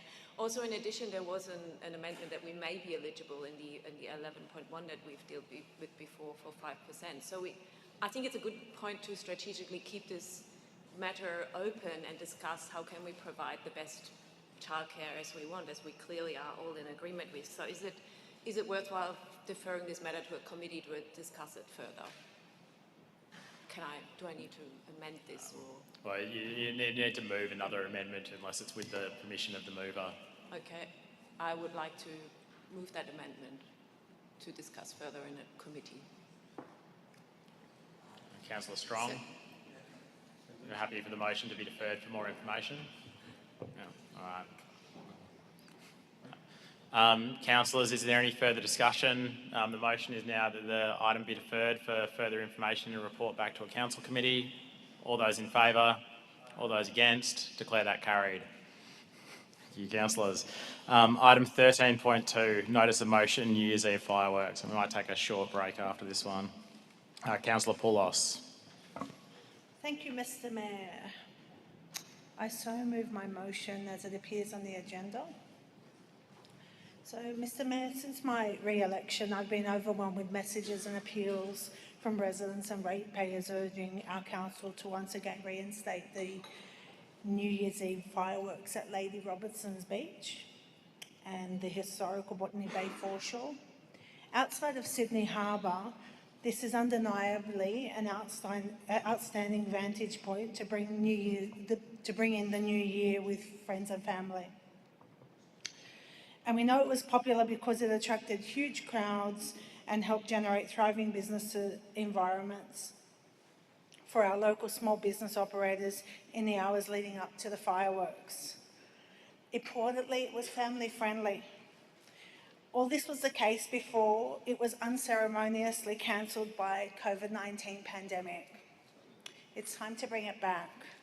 With your support, we can commission a report to be prepared for further consideration next year so we can explore how we can make it happen again, and in so doing, promote and celebrate in our own very unique location.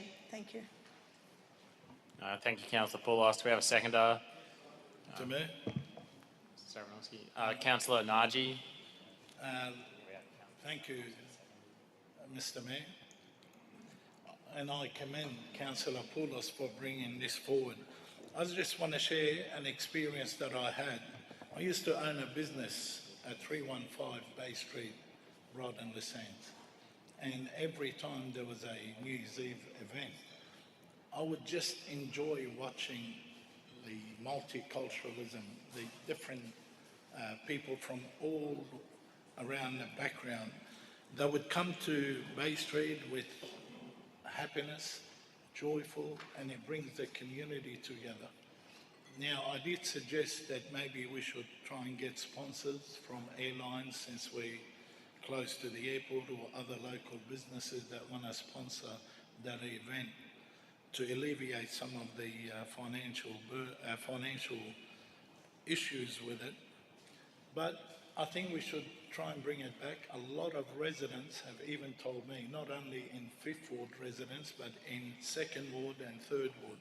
And I think it'll be great. And I thought this council is all about events and bringing community together and bringing people together. And I think I commend Councillor Poulos, and I hope my colleagues will put politics aside and support a community-focused event. Thank you.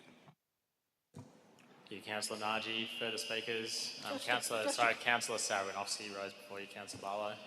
Thank you, Mr. Mayor. I was just speaking in favour of this motion because bringing back New Year's fireworks is a fantastic idea. I'm not advocating for this because of my position, but because I was once a kid here experiencing the joy and the excitement of fireworks with my family and friends. I remember the thrill of playing on the beach, grabbing a bite from local shops, and anticipation of the countdown to the display. It wasn't just an event, it was a chance for the community to unite in celebration and joy. As the youngest councillor in Bayside Council, elected at just 21 years old, I feel deeply connected to the needs and aspirations of our community, especially the youth. When I ran for council, I committed for fostering community engagement and creating memorable events that bring us together. Not only will this bring the community together, but crucially beneficial for the local businesses and all the kids locally and other LGAs to create memories like I once did. I urge we seek further information running the event to council, and as Councillor Naji just beat me to it, we seek corporate sponsors to help us bring back this cherished tradition to our community. Thank you. Thank you, Councillor Saranovsky. Councillor Driscoll. Hi, I'd like to say that I'm in agreement with this idea. I just want to understand, are we too late for this new year, or do we have time? That's a bit of a shame. I think Councillor Poulos's motion just asked for it to be reviewed before next year. Yes, it did. It's to commission a report to actually look into the feasibility Councillor Driscoll's reference, generally approval for the annual fireworks display happened in March or April each year, so it is a long lead time. Councillors, any further speakers? Councillor Barlow. Just a comment. One was a COVID, one was the weather is against us. High winds. Twice the weather was against us, and the barge couldn't even get out of the Cooks River. So there is all those factors as well. But I'm hoping you'll get sponsorship, because I sound like the Grinch at the moment, but money's money and we have to look after our residents' money. Thank you, Councillor Barlow. Any further discussion? All right, councillors, all those in favour, all those against, declare that carried. Item 13.3, notice motion DA performance dashboard and prioritising customer service. Councillor Poulos. Maybe one more before we take a break. Thanks for that. Thank you, Mr. Mayor. So I move my motion as it appears in the agenda again. Mr. Mayor, I was encouraged when during your first mayoral minute you said that you wanted to build upon the focus on customer experience improvements to ensure we provide the best possible service to our residents. I couldn't agree with you more. Back in 2017, when I first was elected to council, I suggested that council establish a dashboard to freely share information on a timely basis with our community. 7 years later, I hope I can be a little bit more successful with this. How we harvest and share available data is an important tool that we can better utilise. Data freely flows for internal purposes within council, and data is shared with government agencies when we are compelled to do so. Today, the Department of Planning, Housing and Infrastructure has established a council performance data league table. This is an interactive dashboard which monitors the performance for lodgement and determination of development applications. But we can significantly improve this by also publicly publishing our own data and making it freely accessible for all our residents and ratepayers alike. We can use it to innovate further. Now, of course, some of you might be inclined to infer that by researching across a myriad of someone else's websites and journals, or navigating through a spaghetti maze of data points, anyone can access this information. That's correct. But that's not the point, because it's not fair and reasonable to expect our busy residents to become part-time researchers. We have an obligation to interact with our community by creating a one-stop shop customer service experience. When we are excelling or have a good news story to tell, such as when our DA processing times improve, let us inform our community accordingly. And in circumstances where we need to improve, let's do so and be open and transparent. This is not exclusively a conversation about DA performances or about processing times. Now, councillors, sky is the limit. With this dashboard and how we interact and choose to share information with the community, it will spearhead continuous process improvements across our organisation. Just imagine how we could adapt this dashboard by sharing, for example, how many phone or email requests we receive, or how much graffiti we're removing, how much dumped rubbish we've got, or even how many parking spots are available in our LGA at any one time.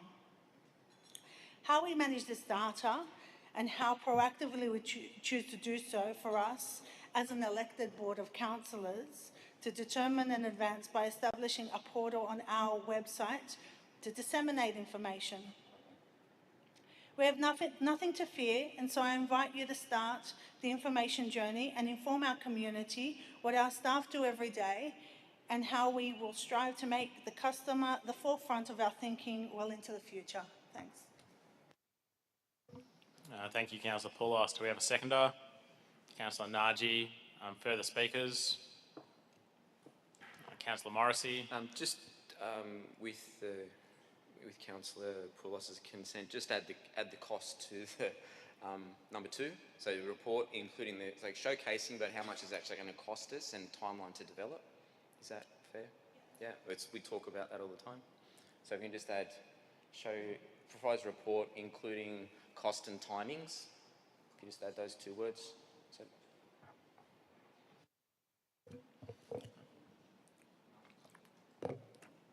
sorry, on that, does that also apply to point 1 of the motion? As to what detail are we talking about providing metrics on the website? And I'd just be conscious of avoiding something that isn't meaningful in what we put up. Did you want to elaborate on the cost and timings of? it's talking about establishing a dashboard. How much is that going to cost to establish and how long will it take to establish? That's what I'm seeking to have included in the report. How would you like to change the wording?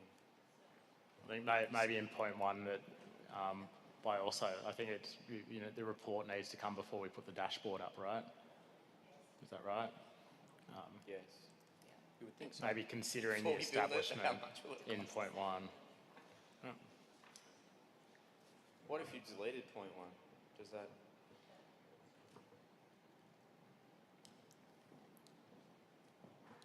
I think if you say by in point 1, just by also considering... I mean, I'm not sure what would be, yes, we do need to identify the cost, obviously, but this data is already collated and is actually provided to state government on the 6th day of every month anyway. So it's just creating a portal. Councillor Kassim? Yeah, so through the chair, I guess I'm just wondering if one of the staff might be able to explain what is already available to people, because I think we all want to be accountable, but whether or not residents can get the information by some other means at the moment, since it is being reported to some sort of state government body, and whether we can piggyback off that rather than maybe going to the expense of creating our own. Mr. Barber. Through you, Mr. Mayor, the New South Wales Government earlier this year established its own dashboard.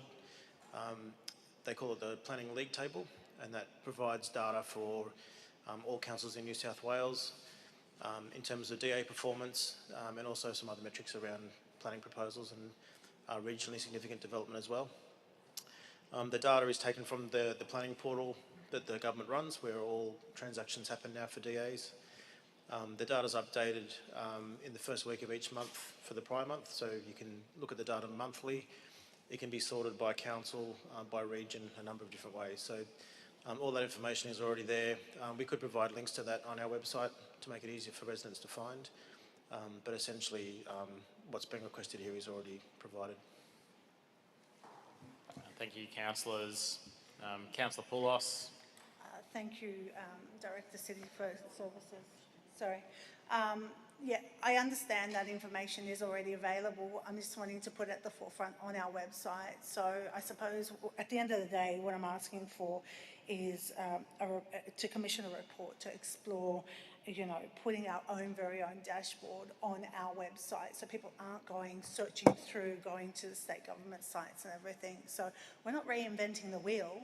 We're just becoming a little bit more transparent. So that's what I'm asking. I think the motion with Councillor Morrissey's amendments now gives effect to that. Councillor Kassim? Does it? I'm not sure it does. I just, sorry. We're effectively asking for a report back into how this would operate, how it would give effect to it, including cost and timing. Okay, because I was just thinking it might just be simple just to ask that there be a link to the existing website. I think the complaint is that that's currently not very accessible to our community. No, it's not, but I'm not just doing DAs, as I mentioned. Why don't we have a dashboard of what is going on in the council? So we have full visibility, city presentations, they're cleaning graffiti every single day. We don't know about it, unless you have a candid conversation with the director, you wouldn't know how many times his crews are going out there. Let's celebrate those wins as well. So at the end of the day, I'm not only wanting to have your DA performances or the not so good, where we're not achieving the targets that we should be, I'm wanting to actually celebrate our wins as well. So, 7 years ago, this is what I walked in with. The mere fact that we can't go on an app or our website to see where accessible parking is or what parking is available in our LGA, I think we're a little bit behind the times. I think we now need to sort of move forward and actually make some changes so we're actually a little bit more accessible for our community and for those visiting our community as well. Thank you, Councillor Poulos. Councillor Brederhoft. That does increase the scope of this, doesn't it? Because I only read it as DA and now it's everything. So I'm a bit confused. Is that correct? My correct understanding? So it's primarily looking at a DA reporting dashboard and also providing information back about what other services might be incorporated to that as well. Is that correct? No. That needs to be changed. I'm sure we'll have some excellent ideas Yes. from council officers about appropriate metrics that we monitor. Oh, you go. Councillor Disco. So I like the idea in theory. I believe there's already a DA portal by the New South Wales government, is there not, where you could look up specific DAs based on LGAs? That's correct. So would that be a double up? But parking and available spaces, it all comes into the smart city plan. So perhaps we can look into that as well. And definitely celebrating our wins is really important, I agree. Thank you, Councillor Disco. Further speakers?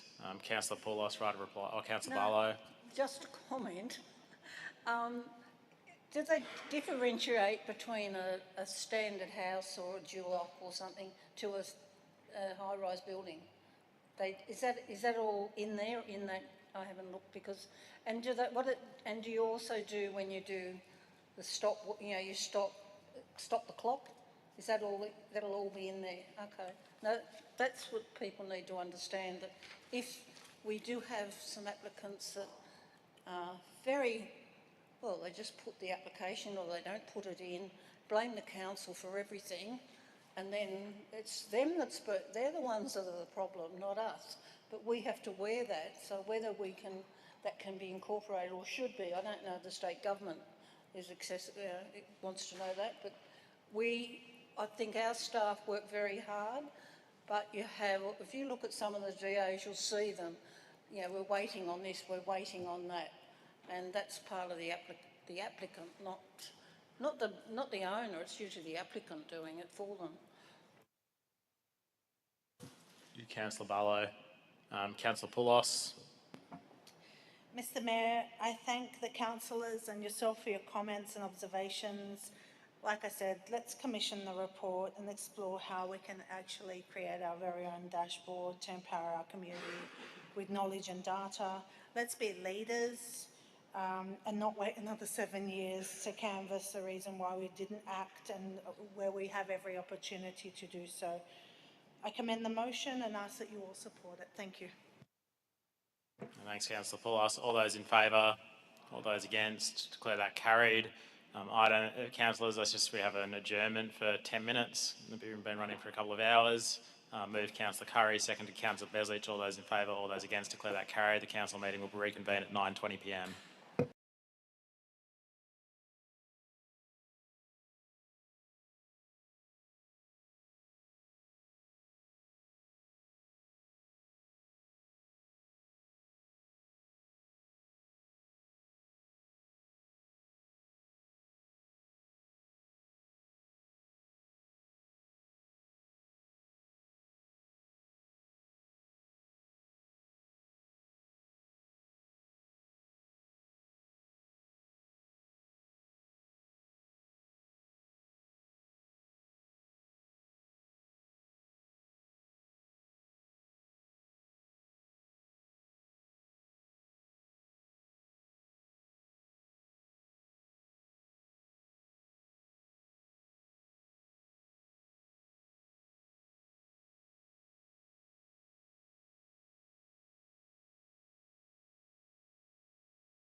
Sitting councillors Dusku, Barlow and Sarabanovsky.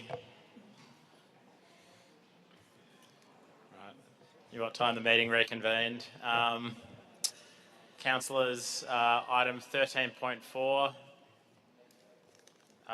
Notice of motion, Brighton Le Sands Town Centre Master Plan. Councillor Douglas moved. Councillor Douglas. Thank you very much. I'm really excited to be presenting this motion on behalf of myself and the Mayor today. Brighton Le Sands is really due for a bit of love, is to put it simply. It is a little bit tired, and there is some safety issues that have been manifesting in terms of antisocial behaviour, some gendered violence to women, and also the hooning activities. And I think there's a lot of opportunity for us to make this a safer place for families and for people of all persuasions. We've had a council briefing session around some pre-existing strategies for more housing in Brighton, but this motion really focuses on a Brighton Le Sands Town Centre Master Plan, and that's because we've got an opportunity for renewal in Brighton, particularly timely because we've also got a lot of state government activity happening around the area. We have the M6, which is promised to return local streets to local communities.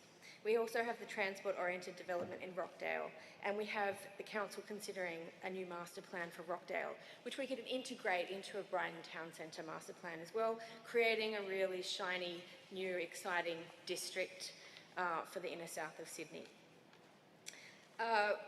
We can also integrate some of those housing strategies that council has already cooked up but have been left on the back burner till now. It's important that we do that because we do need housing options in this housing crisis. So this motion goes into detail in 8 ways that we can, I'm asking council to consider reporting into a creation of a new master plan for Brighton Le Sands Town Centre, which includes parking for the beach and businesses, including the renewal of the Boulevard car park, delivery of a community hub and library, options for partial or full pedestrianisation of Bay Street, an active transport corridor between Brighton Le Sands along Bay Street to Rockdale to connect the Rockdale transport-oriented development to Cook Park and Lady Robertson Beach, and connect Brighton Le Sands Town Centre and Rockdale Town Centre with the new M6 active transport corridor that is currently being built. Also integrating public transport access to bus and train routes, importantly, and integrating the Brighton Le Sands master plan with that Rockdale master plan. I've also added in, after discussions with councils and the community around laneways activation in Brighton Le Sands, including options for resolving the local business waste management issues that we have there. And importantly, recognition of the importance of traffic calming to deal with these long-running issues with antisocial motor vehicle drivers being integral to the thrust for creating more safety and a new master plan for Brighton Le Sands. So I hope the council will support this motion, and that at the beginning of this term, as we come together for our community, that we start working towards a vision for a new master plan for the Brighton Le Sands Town Centre. Thank you, Councillor Douglas. Seconded, Councillor Poulos. Do we have any further speakers?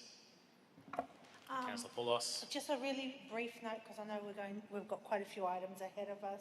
Just wanting to see, I do note that Councillor Douglas has mentioned community hub or library.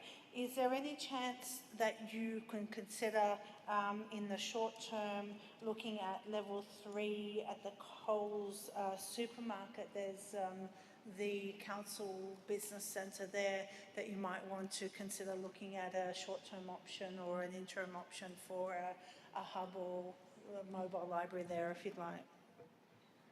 If Councillor Poulos is okay, could we defer that to the next motion that's considering community facilities particularly, and I think that would add in nicely to that motion. Sure. Thank you. Thank you, councillors. Any further speakers? Councillor Naji.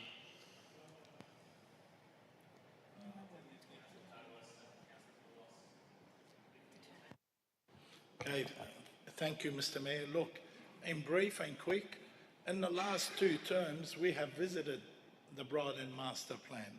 And we tried to do something, nothing eventuated. I just hope that this term we will achieve something and do something about Brighton Le Sands.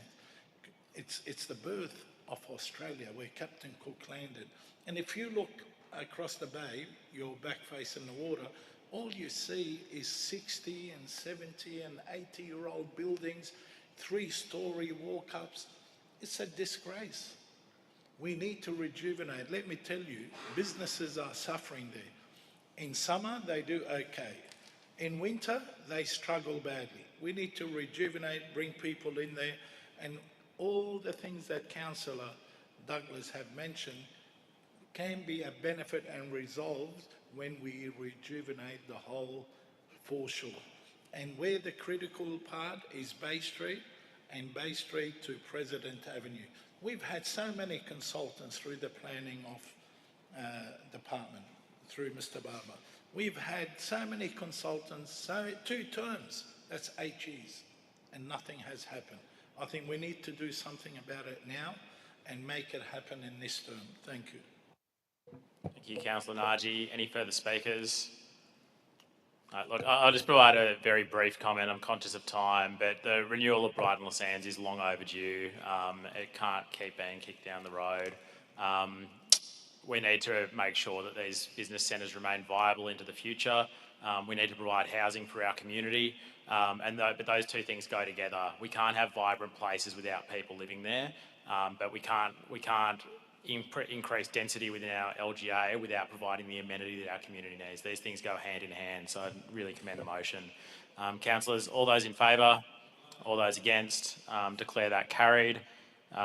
Moving on to item 13.5, review of community facilities at Brighton Le Sands. And look, councillors, we have a lot of motions to go on in an hour and a half in the council meeting. I'd really encourage councillors to keep their remarks brief and speak by way of right of reply or further debate if you need to elaborate. Councillor Douglas. Thank you, Mr. Mayor. So this motion came before the last council and was deferred, and I've reshaped it after hearing some feedback from councillors and staff. And really what it's asking for is a review of community facilities at Brighton Le Sands. We've had the closure of the library there, we've had the closure of the Mother's Clinic. I'm also hearing now from Councillor Poulos that she'd like it also to be reviewed, the other council facilities above the Coles. I think it's well overdue that we review those community facilities at Brighton Le Sands and look towards providing strategic direction for the redevelopment of the Boulevard car park in particular, and how we actually provide that community facility long term to the area. And this council motion also asks that we include the Boulevard car park redevelopment as one of the 10 bold moves for the next council term, noting that funding for this project is already included in the long-term financial plan split over the next 3 years, and the Boulevard car park itself as a very central dominating building to the town centre, but also very close to a lot of the walk-ups. By the renewal of that Boulevard car park and adding community facilities there, I think it will be a really fantastic asset to all those people living in quite high density and really bring a lot of joy and happiness to the residents. So I hope that the council will support that, and if Councillor Poulos would like to clarify her amendment. Oh, just very briefly, it's like taking into consideration, obviously, council assets that we do have within the Coles precinct there, and maybe considering short-term use until your initiatives are obviously put into fruition. Just to that point, it maybe makes sense to get some more information back about what that facility is currently being used for. I mean, I know that the Greek seniors meet there semi-regularly, or they used to, and yeah, 2Connect, I believe, located there, the youth service organisation, although I think they might have changed their name. But I do know that a bunch of groups do use that space, so maybe if we could get some information back to councillors on what the current status is of the space above Coles. Make sense? Councillors, any further speakers? All those in favour, all those against, declare that carried. Item 13.6, notice of motion creation of a reference group for the pump track project.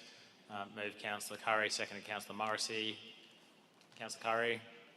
Yeah, just briefly. So this is one of the projects that's already on the works list, and it's partially funded by SACL money, which is airport. And so because there's quite a lot of interest in this project, and we feel it's really important that young people who would use the site, professionals in this space, just to get a reference group together so that the final outcome is going to be the right type of pump track and a great asset for our whole community. Thanks, Councillor Curry. Further speakers? All those in favour, all those against, declare that carried. Item 13.7, notice of motion Bay Street temporary weekend closure, Summit 24-25. Councillor Poulos. Thank you, Mr. Mayor. So I move the motion with a slight variation to how it appears in the agenda. Item number 1, that the council further collaborate with Transport for New South Wales and the Hooning Task Force to further progress the permanent closure of Bay Street between Grand Parade intersection and Moat Avenue to create an exciting pedestrian-friendly place and safe environment. Number 2, that the council incorporates a permanent closure of Bay Street into the preparation and design of the Brighton Lassane Master Plan. And number 3, that council seeks approval from Transport for New South Wales to once again temporarily close Bay Street for summer 24-25 period across several weekends from 5 p.m. Friday to 10 p.m. Sunday, with the aim of scheduling community activation initiatives. Councillors, do we have a seconder? Seconded Councillor Naji. Do we have further speakers? Councillor Barlow. It's only just a clarification that the bump out should be not 5 p.m. on the Friday night. We've never closed a street that early. I checked with the Mayor, so it'd be the time that we've always done, which apparently is 10 p.m. So and if we don't change it now, it's a council resolution that has That's to come fine. back. I take that. So note. whatever the timing is that we do normally. I'm happy to amend that. I'd just like to, as per the General Manager's comment, point 3 is actually out of order as it's calling for budget to be allocated without funding being identified. And I'd also note point 2, I'd argue is out of order, the rule is out of order because the matter was dealt with during the previous motion around the master plan. So previously, in my previous term, I note that obviously there were studies done, the anti-hooning task force, and you actually had successful trials. What I'm asking for is to not actually show what has actually been done thus far. So my request to you is to reconsider and to look at the long-term closure of Bay Street and look at what you've done in the past and not actually shelve it and in 7 years' time we come back to it because we've got no funding. Surely we can. Sorry, Councillor Poulos, I think the point of the General Manager, which I agree with, is that to close the road during this summer, as in next month, would require a budget allocation for us to do the road closure. Every time we close the street, it costs the council a significant amount of money, and there's no funding source. Is there no scope to be able to actually get some sort of costing that would actually accommodate the temporary closure? Because like I said, what's the point of doing all these trials and just shelving it after, it's proven obviously successful, and yourself, Mr. Mayor, and the Deputy Mayor both have commented on maybe council should have considered better sort of outlook in that you closed the street, and these events obviously happened while I wasn't on council, though I did advocate in November 2020. I actually put it forward with my motion at the time to actually close or do the temporary closure is that a little bit more planning is required. So there are, we've got funds allocated. Surely, our internal restrictions of 107 million in addition to, local area funds lay dormant. Surely we can find some funding mechanism to be able to facilitate something that has already been tried and tested. Councillor Curry. Yeah, thank you, Mr Mayor. And look, Councillor Poulos, in principle, I think, we did last term at council, and I know you put those motions forward earlier on, and we did trial it, and we had substantial valuation and feedback that came back, and the feedback, and maybe it's important that new councillors, that feedback is shared with new councillors, because it was mixed in the response from both local residents and businesses, but that's okay. I mean, council can still consider that, but I just think, a lot of the money that, we saw our financials tonight, and I think we've got to be really conscious. There's a lot of things we all want to do, and it would be great to do everything, but we have a financial responsibility, and that means we need to consider, if there is no funding source, we need to consider what we can and what we can't do. We can't be an irresponsible council. We are not a wealthy council. We have a lot of money that's reserved for different things, but we have to be really conscious, and these things need pre-planning. And I might just, on the back of that, General Manager, can I ask do you recall the cost of each road closure? Through the chair, the really successful road closure that we did, which was the full weekend, councillors will remember, Streets Alive, the festival, was fully funded by a grant from the state government. It was $500,000. We did a number then of smaller road closures. They were in the order of 20,000 per weekend. They were the ones that we got very mixed responses to.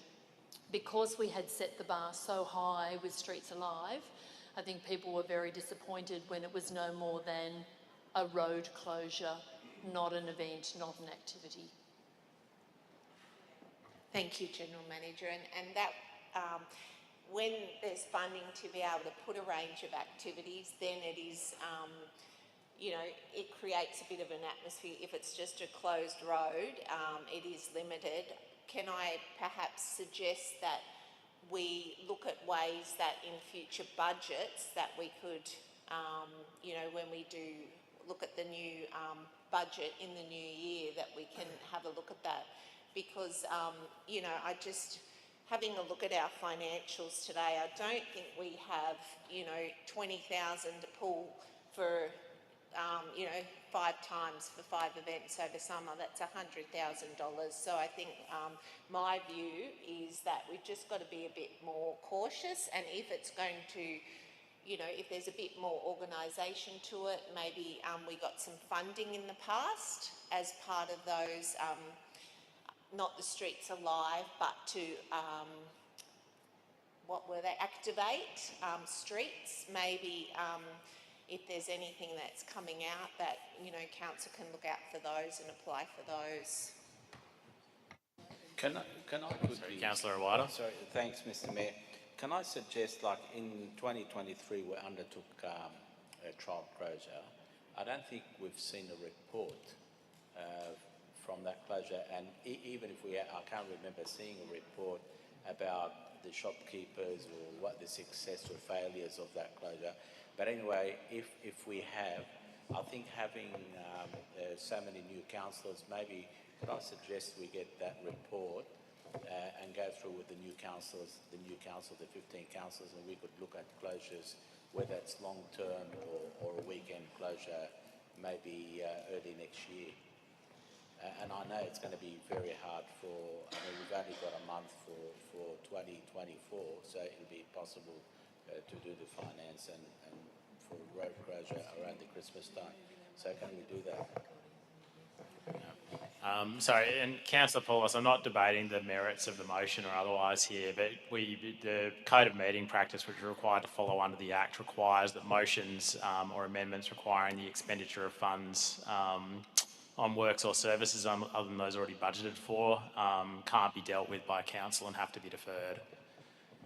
So in line with Councillor Awada's suggestion, I know a report was produced into the trial closures, and perhaps bringing that back to a committee meeting. I'm sure we could actually do that for next month's committee meetings, given that that was already brought to a committee. The paper's already published, but maybe early in the new year.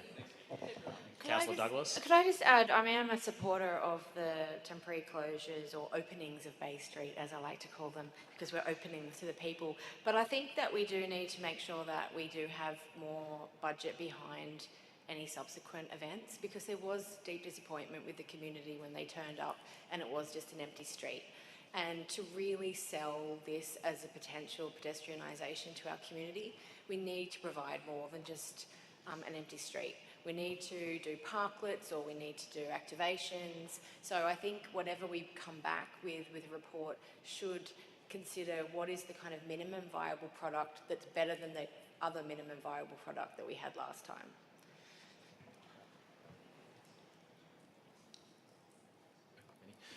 Thank you. Councillor Naji? Yeah, Mr Mayor, I might create a song, it depends how the wind goes or how the wind blows.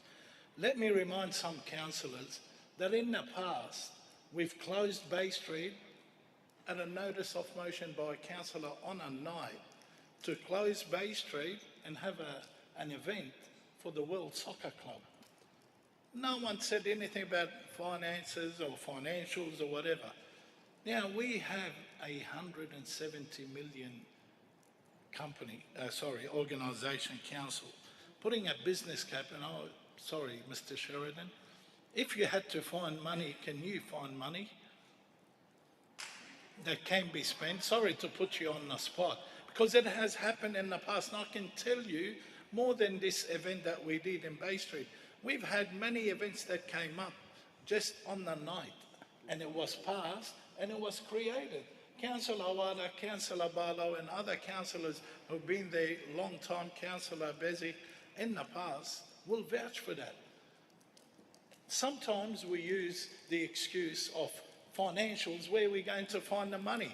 But in other agenda, other items, money isn't a problem. Let's go ahead and do it. Now, you've got to think about the community. You've got to think what benefits the community. And this is what this council is going to be all about this term. Just a bit of history, I suppose, with the closure of Bay Street that no one was warned about. Sorry, Councillor Barlow, that was a question put through to Mr Sheridan, I think, during that.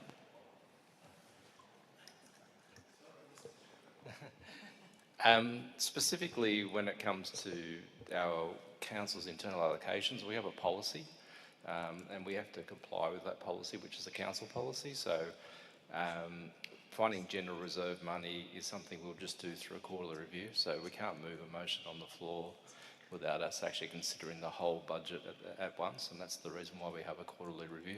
So I understand the passion around finding the money, but we do have a process for a reason. It's to make sure we can keep funding our infrastructure and our maintenance, which is obviously a high priority to us as well. Sorry, through the Mayor, I just need to reiterate the budget process that you all have to adhere to and you have to actually adopt is a really serious and a very important role that you have. And to step outside of that process is not something that the staff, including the director, could support. The other thing I just need to say is, even with the best will in the world, you would not get Transport for New South Wales on side in the time frame that's suggested for this summer. We certainly can work with them. We want to work with them. We know what can be successful. We know what could be put there permanently. But it's December coming up in a couple of days' time. the lead time for planning those types of events is months with Transport for New South Wales. We don't have the discretion to close the road. We need Transport for New South Wales, and I can tell you now, our experience has been, Colin saying 4 months, that would be fairly fast turnaround time to get their approval. Thank you, General Manager. Do we have any further speakers? Councillor Barlow. Just a comment that, because Councillor Nargi mentioned it, it was the late John Flowers that closed the road for the soccer. I don't think he got permission. And he was a secretive person that didn't particularly like me at all. And we have no idea how he did it or why. I mean, I know why he did it, but I'm sure he didn't get permission because it was overnight, and he did a lot of things that he felt was like destinations and all that. It was all what he decided to do, he did. Thank you, Councillor Barlow. Councillor Disco. I just want to say the closure of the road is a very memorable event in my life. 2004 was amazing. It brought so many people together at 4 a.m. and I'm so glad that the late John Flowers did that. And sometimes we might need to do things that don't require so much planning in advance. Because these events do happen at a whim. The fact that Greece made the Euro was an overnight something that happened overnight, and planning was not required, or could not have happened. Thank you. If I can quickly assist, maybe Councillor Poulos, and I know the timing is an issue for this year, maybe she can change the date to 25-26 in that budget. That's one. Secondly, just some correction. Yeah, Mr. Flowers was the mayor, but I remember other councillors, Labor, Liberals, they all voted for it, and independents. Some independents. Thank you. If summer's too soon for the road closure, could we consider autumn a bit further down the track, or even spring?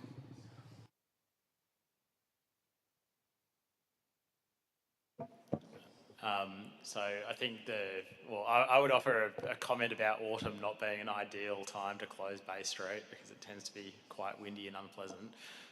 But Councillor Poulos. So, Mr. Mayor, I thank the councillors and obviously directors and general manager for their comments and observations. I do note the short time frame. Obviously, our election is just only recent, and obviously summer is 2 days away. However, I would encourage the council to actually write to Transport for New South Wales, looking at options for the temporary moving towards permanent closure of Bay Street. And looking at possibly the end of summer this year, possibly, so early next year, and that we can incorporate it. I do also thank the comments that were made with regards to the closure and not having the amenities that were expected. Can I make a suggestion that we consider other options and maybe look at possible food trucks and other sort of amenities that could actually be put into that space so we don't have an empty space. Last weekend I was down at the Rocks. The Rocks is George Street. George Street opens come Saturday and Sunday. It's closed and things are bumped in and bumped out. So it's not that hard. I just think we need to find obviously the funding and find the approval, but I don't want a trial that has been carried out, successful trial, be shelved and something like this that brings together communities and enhances our visitor experience to actually be parked because the funding issues at the moment. Thank you. Councillor Poulos. We have a motion up on the screen. Councillor Poulos. Councillors, all those in favour? All those against? Declare that carried. Thank you, councillors. Item 13.8, notice motion investigating investigation into creating a family-friendly Halloween event on William Street, Botany for 2025. Councillor Morrissey, seconded Councillor Curry. Thank you. Just a minor grammatical error when this was submitted. If we can just change this, please, to where it says incorporating community feedback, in consultation with community. Just take out the words incorporating community feedback. Yeah, and there is a working group that does this. This is just seeking the event, which is on every Halloween in this location, is becoming bigger and bigger and bigger. We've got kids running everywhere, high on lollies and red cordial. It's absolutely fantastic. It's community-led. This does not seek for council to take over the event. This seeks to remove any red tape, to make it very simple for the community and the working group to deal with council, potentially even having some services in kind with some barricades or some taping off or something. Ideally a road closure, potentially, but I know that is a bus route, but it's just seeking to understand how council can make it easier for the community to run this event. The community, and of course safety for the kids. The community doesn't necessarily want council to take over this event. This should not be a council-run event. It should be a council-endorsed or supported, where it's just simple for the community to set up a couple of barbecues on some corners, potentially some barricades. If we can close a road for a couple of hours here and there, that's great, even a side street, and direct the community into a safe space to enjoy that moment. Thank you. Councillor Morrissey. Any further speakers? Councillor Douglas. I just wanted to say I really like this motion. I think there's other streets in Bayside, like Napoleon Street and March Avenue and San Susie and Kaima, that would love to follow in the footsteps. So I look forward to finding out what the report says and seeing if that's easily replicated in other of those Halloween hotspots. Thanks. Yeah, councillors, any further discussion? All those in favour, all those against, declare that carried. Item 13.9, support for the Burralee Big Bash and mental health education. Moved Councillor Morrissey, moved Councillor Curry, seconded Councillor Morrissey. Councillor Curry. Thank you, Mr Mayor. This event was born out of tragedy. We've lost a number of young people in our community to suicide. And what this event does, it brings together sporting teams from across Bayside from different codes, and they come together and with cricket, they form a cricket team, and it's a cricket round robin that's played all day at Burralee, so it's happened for the last 2 years. They do this also in raising money for Gotcha for Life, which is a charity that does a lot of work in the community, in schools and with sporting clubs around mental health with young people specifically, and how to support young people with mental health. Last year, council, so it becomes a big community day. There's speakers there that talk about mental health. There's different support services. Other codes come for kids, like the NRL came. The kids do some different activities, like, you know, with some coaches. It's all volunteers. There's a volunteer committee that is from Tony, who leads this initiative, is a Brighton resident who does an amazing job and pulls in all sorts of funding. And last year, council were very generous and provide the PA system and provided the barbecue and a few things. So we're just asking that that continues, and that we also invite our community life team and our youth services, because that's a real touch point for council to really reach our community and show the community the services that are here. And I know Councillor Barlow will want an amount. So, General Manager, sorry to put you on the spot, but do you recall what we contributed? So I should have asked you before, but I think it's it's less than $5,000.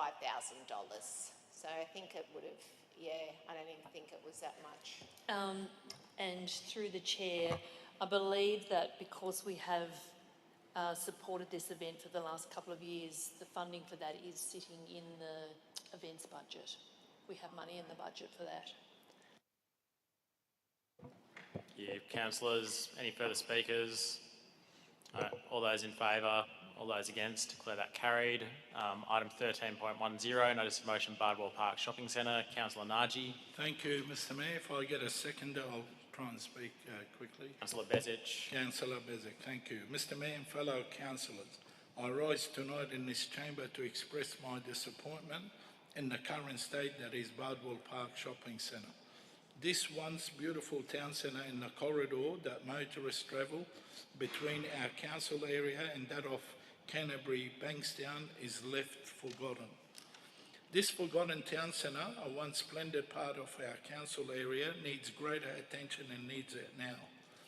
We, as part of an ongoing effort to beautify our great city, need to start focusing on the basics by supporting our smaller town centres, is to support our businesses, climate and our children's future.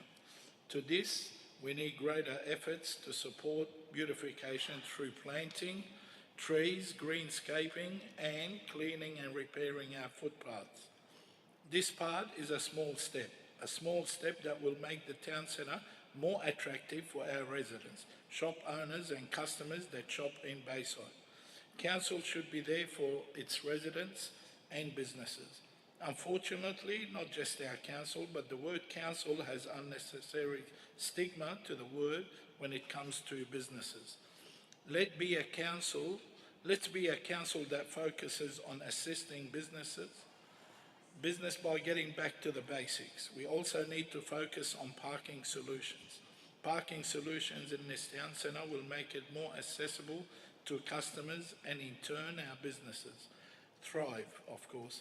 We want our businesses to thrive so residents have less reasons to leave our local government area to shop. These steps taking place leads to rejuvenation.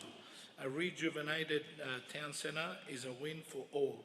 We need to do it now. Economic times are hard, tough for most. Best way we can alleviate a little bit of pressure on our businesses is, as a council, getting back to the basics and work for the community and change the stigma associated with the word council and get revitalisation of Bardwell Park Town Centre in the budget of 2025-26. Thank you. Councillors, further speakers?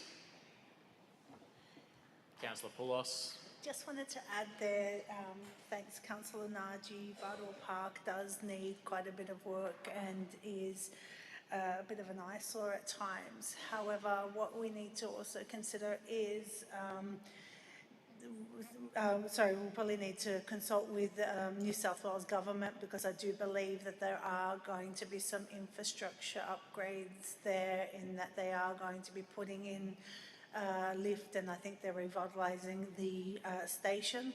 So I think with whatever is moved tonight, I think we need to take that into consideration, because I do believe that there will be changes to the parking. I'm not sure what New South Wales, Transport will be doing with regards to streetscape and things like that, if that's incorporated. But that needs to be taken into account, because I do believe that are they doing a pedestrian crossing maybe? I think we're doing the footbridge, right? And they're doing the lift. Well, they're their parking spaces will be. So I suppose the point of my interjection is more just to take into consideration there will be changes done by state government as well. I think to that, and I'd also just note the comment by the General Manager that before it's included in the operational budget, it should come up for consideration in the Capital Works program, which happens earlier next year. Are you happy to change that, Councillor Naji?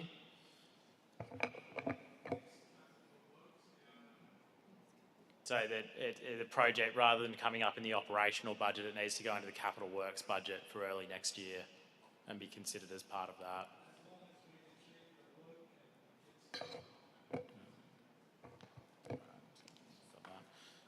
And to Councillor Poulos's point, I'd also suggest that we should write to the Minister for Transport and incorporate the work the state government's doing, obviously, in providing us with that great accessibility upgrade.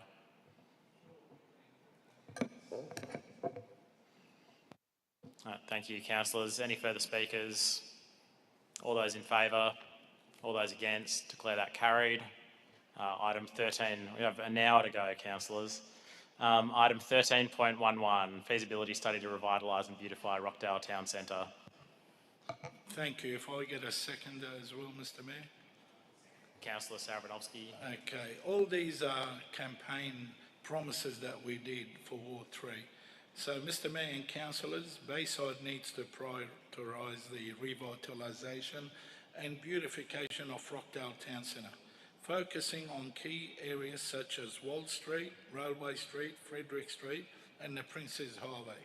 As we look to the future of Bayside, it is essential that we prioritise not only the economic growth of our local business, but also the quality of life for our residents and visitors.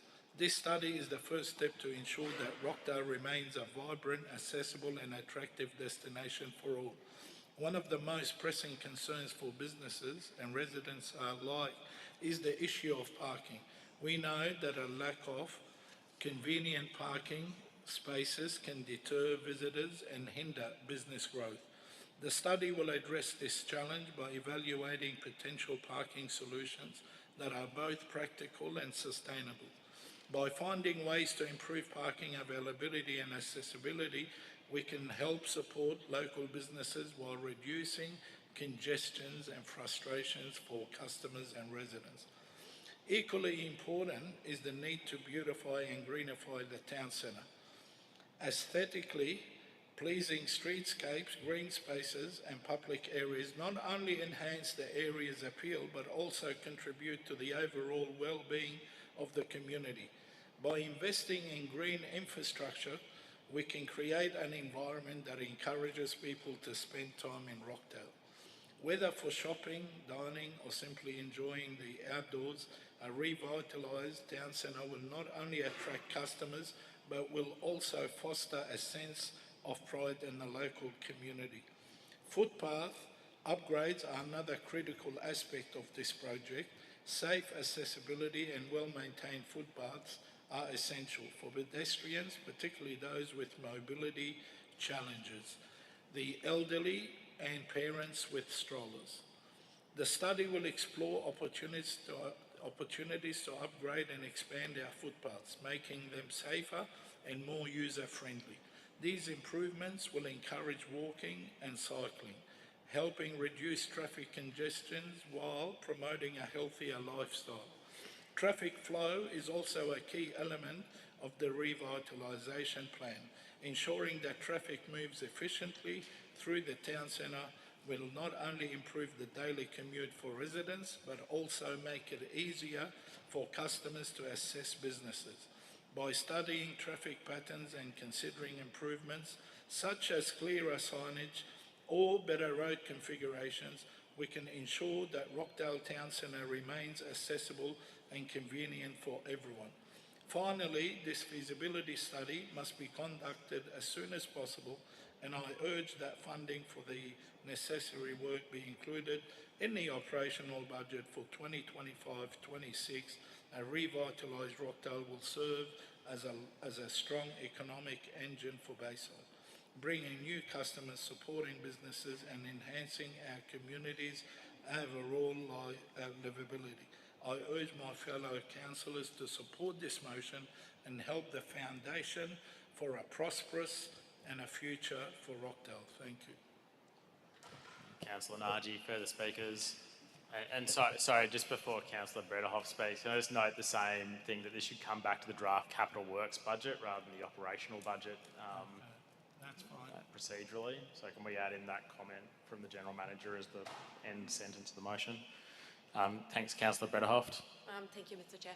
Again, there's very strong in-principle support for this project. I would just like to add a step before the feasibility study, which includes to develop a strategic plan with initial community consultation in order to create a vision for that area rather than doing the feasibility study, which ensures that the community is consulted and we know what's possible there.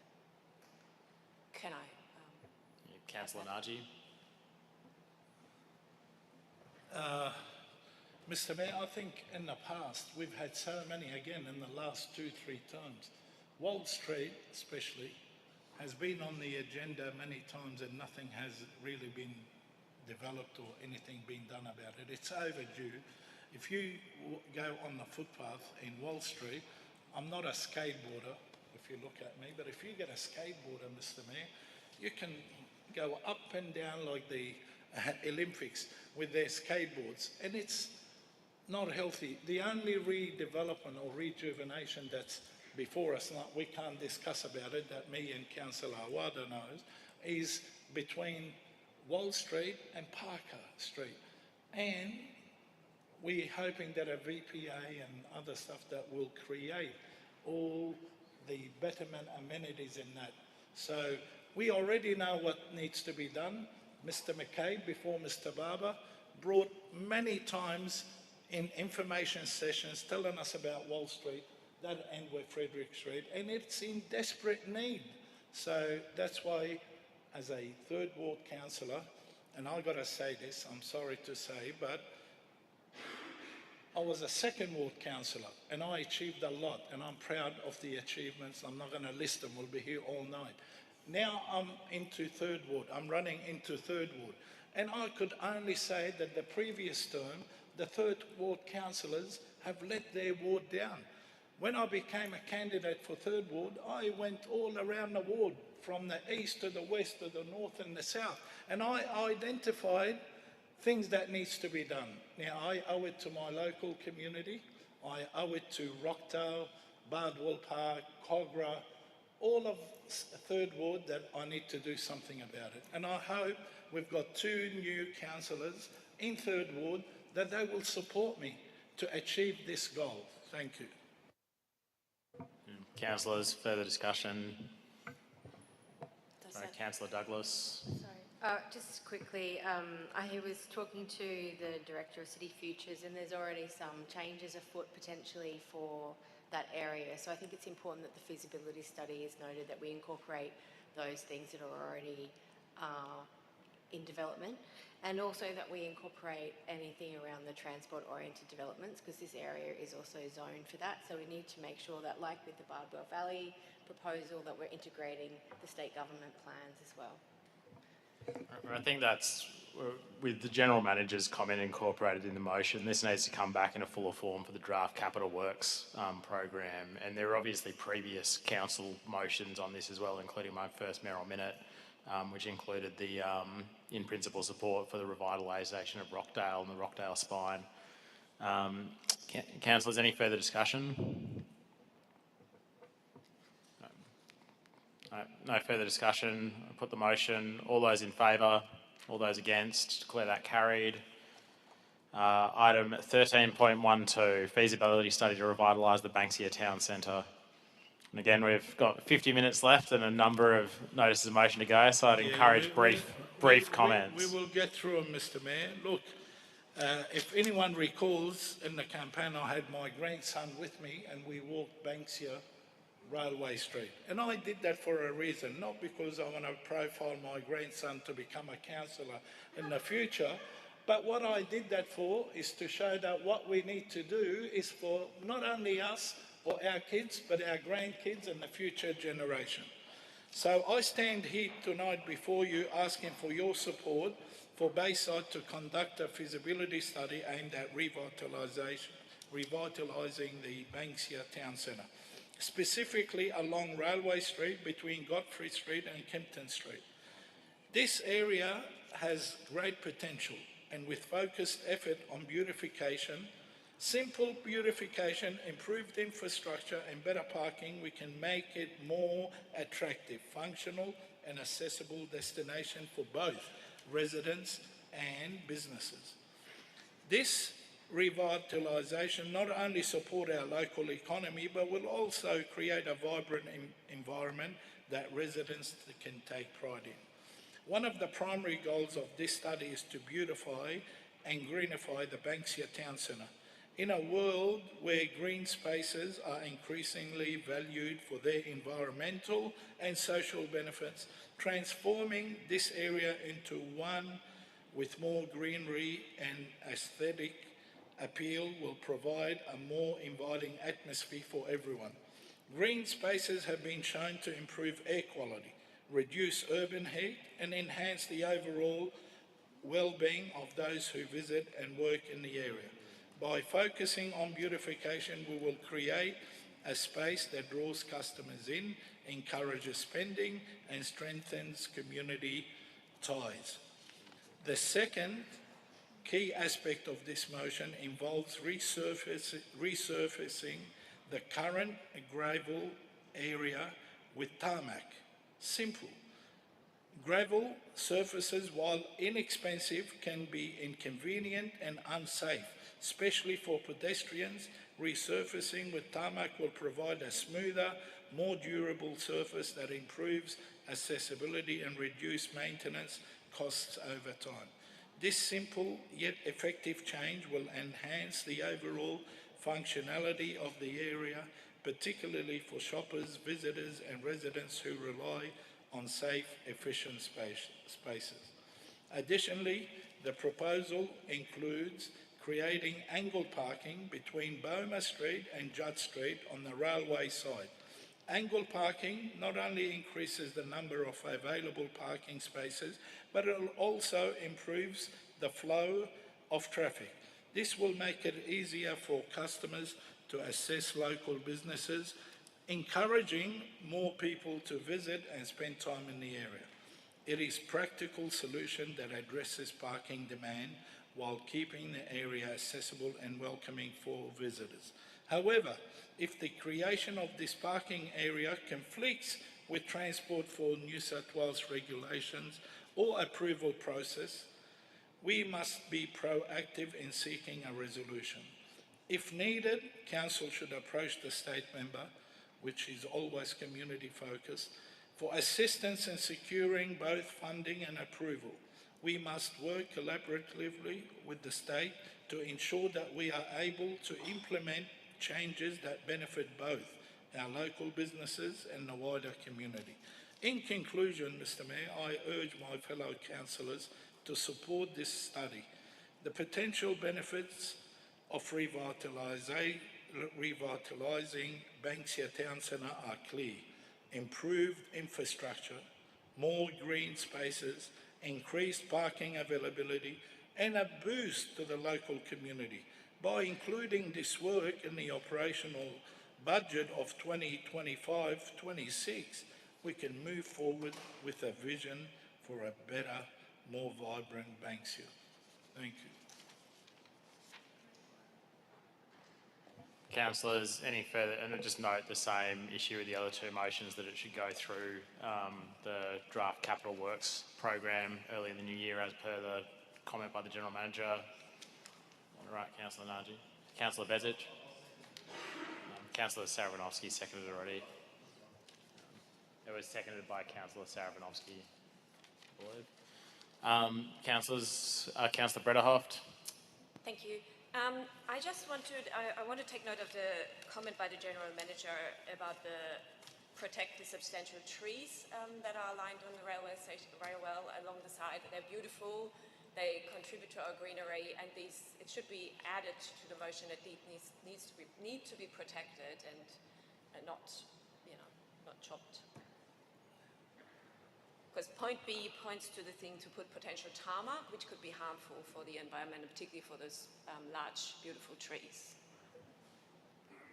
Thank you, Mr. Mayor. If I could answer that, there is no suggestion in my notice of motion that we chop any trees. In a matter of fact, I'm asking for more greenery, more beautification. So how could that be? So I don't think there's any intention in this notice of motion or the finding that's going to come back to council that we're going to chop any trees. I'm against any chopping of trees.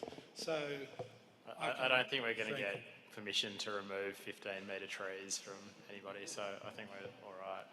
Councillors, any further discussion? Councillor Douglas. Just like the other motion, I think this also needs to be incorporated into plans for the transport-oriented development, which is also imminent for this area. And I just wanted to raise with, through the Chair, Councillor Nagy, that if you're talking about green spaces, there's a very underutilised green space on the other side of the tracks, Fortescue Reserve, which I pass through regularly on my commute. And I would like it to be added to this that we look at revitalisation of Fortescue Reserve, because currently it's really just a trap for litter and is a very sad little parklet that I think has a lot more potential. So if Councillor Naji would be amenable if we added point E, that this renewal extends to Fortescue Reserve.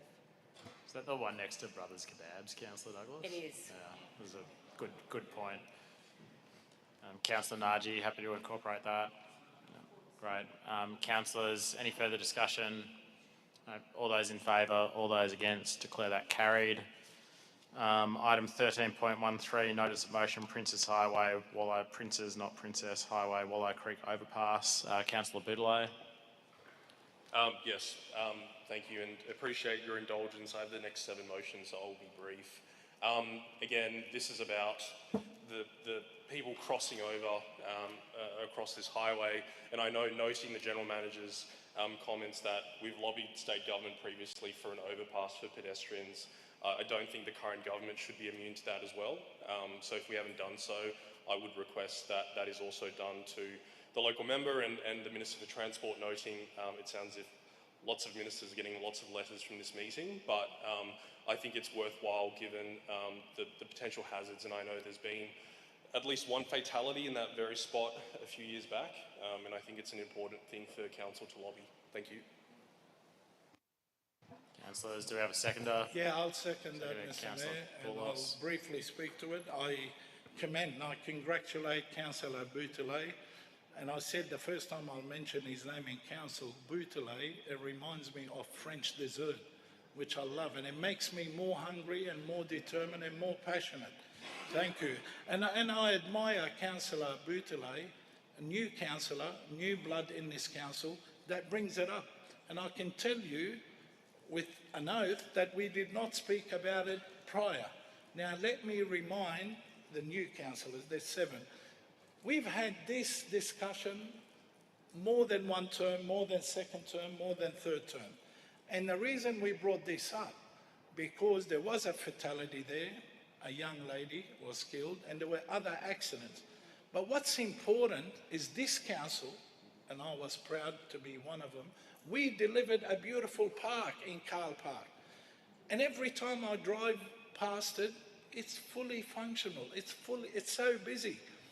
And I always get worried that one day, mums with strollers, walking across, elderly, might get run over. It's very heavy traffic, if you know Wallow Creek so well. And I'm sure Councillor Cassim would have walked around that area and know the issues, how congested in traffic, coming from the highway, turning into Wallow Creek, or leaving Wallow Creek, coming into the highway. So this is a perfect, I've mentioned it a few times in our workshops in the past, and I hope Councillor Boutellot will take this drive to make sure that this will happen in this term. Of course, we need some funding, and again, our local member will be more than happy. Finally, if anyone drives to the Shire, I was coming from Nowra, and let me tell you, and not politicising this, that came from, again, funding from the Liberals. If you look up, whether you're travelling south or north, where McDonald's is at Kirrawee, what a beautiful structure that they did for people crossing the highway. And believe me, Wallow Creek is much more busier in traffic than that area, but it looks so beautiful. Let's beautify the city, let's make it safer for Ward 2 and anyone else that uses that road crossing to Carl Park. Thank you. Councillors, any further discussion? Councillor Kassim. Councillor Boutellot for raising this, because it is an important issue. I guess what it raises for me is, it seems like a bit of a recurring theme here around the fact that we have a whole lot of new people here who don't actually know what's happened in the past. And so I guess I'm wondering about whether or not we might benefit from having, I see that there is a General Manager's comment here, but having a little bit more background on what has been done in the past, and maybe there are some new ideas. So maybe we hear a little bit more about that potentially before jumping into making a representation. That's my suggestion. Sorry, just further to Councillor Kasim's comment there, and with all respect to Councillor Boudeleau and the intent of the motion, but there is it should be the Minister for Roads, not Transport, but there are other options that I think it's worth looking at there, including the underpass rather than the overpass underneath the Tempe Bridge. So I'd certainly support getting a bit more information at a committee meeting and then coming up with what we actually want to advocate for there, rather than going back with something that we've tried in the past and haven't got support for. But it's certainly an issue we need to lobby over. Just briefly, maybe I can assist in maybe some clarification from Mr. Barber. In the past, and I keep going to the past, that it came up that when Woolies and that site will get redeveloped, that we would have a VPA, and thanks to Councillor Awada just reminded me before, that we would get some sort of VPA to pay some costing for the overhead bypass or maybe the underpass. So I don't know what has happened to the redevelopment of Woolworths, and maybe Mr. Barber can give us an update, but I, again, congratulate Councillor Boudeleau for bringing this on the radar to make sure that this will happen. Thank you. And I think further to the great point made by Councillor Naji, I think the intent there would actually be to build the overpass from the existing Woolworths land rather than from the footpath, which you don't have a lot of room and it would be massively expensive to do. So, I'd respectfully suggest that maybe we could get a report back on the options to deal with the issue first before we embark on a campaign to get funding. Yeah, completely, that's fine. Support that. And I think it's just the intention to get this on the radar and understand if we can sit down and talk about what we need to lobby the state government for and make it more targeted. I'm fully supportive of that. So thank you for the consideration. All right, thank you, councillors. So do we understand that? Yeah. Note down that motion. Any further speakers? All those in favour, all those against, declare that carried. Item 13.14, notice motion Mascot Towers. It seems like we've already got results here. Yeah, it's funny when you put the motions in, but no, I thank the Director of City Futures for dealing with my endless emails about it, so thank you. And do note that some of the hoarding, if that's the correct word, is being taken down. I'd still like to carry forward with the motion, just so it's there's some official comms to the developer that this finishes in time, and that if there is new hoarding, again, if that's the right word, that it's, with anti-graffiti, I know it's been an eyesore there for a while, and I know there's a lot of other bigger issues with Mascot Towers in terms of what happened to the people there, but again, thank the Director for his help, and it sounds like we do have results. So I think if you would indulge me, I'd like this motion to be carried forward, just so that it's on the record, and that if there are delays, then we have the possibility to take further action. But yeah, again, thank you to the Director for pushing on that. Thank you. Councillors, do we have a seconder? Councillor Bezic. Councillor Curry. Councillor, can I just make a suggestion that we delete 1 and 4 because the boarding's actually down. It's been removed. Nearly some of it. Because we can't request the builder to take it down if it's down. And why I'm just not sure that we're replacing the hoarding. You mean the book? It's already replacing. Taking it down, putting new one. If the hoarding's already down, I don't want to write a letter asking them to. Again, happy if replace there's it. I guess that might be a question to the Director. Sorry, Councillor Curry, in terms of are they replacing it? I note some of it's down on Church Avenue. There's still a lot which is not down near the station. Again, happy to work through you directly. I think I put this motion in. Sorry, I'm not standing. Put this motion in. It all started coming down. So happy to defer it or withdraw and work through you formally again. But yeah, if that's the case. So I'd be guided by the director or the general manager in terms of what the best course here is. Thank you. Through you, Mr. Mayor. So yeah, the hoarding in Church Avenue has been replaced with a cutback version of what was there, and the footpath has been reopened. The hoarding on Burke Street is still in place and is likely to remain. We have a DA in at the moment for some work to replace the facade and other remediation work on the building. And we'll revisit the hoarding through that as well, just to understand what work they're doing and what protection we need for the footpath below. We will be putting conditions on that approval that they do remove graffiti and maintain the hoarding as well going forward. Probably the other point to note is that they do have an ambitious time frame to get the building remediated and ready to be occupied again. They initially said March next year, which I do think is ambitious, but either way, they're planning on having the building fixed and the hoarding down fairly soon. Thank you. Councillor Bigelow. Happy to go with Councillor Curry's suggestion about removing, I think it was 1 and 4,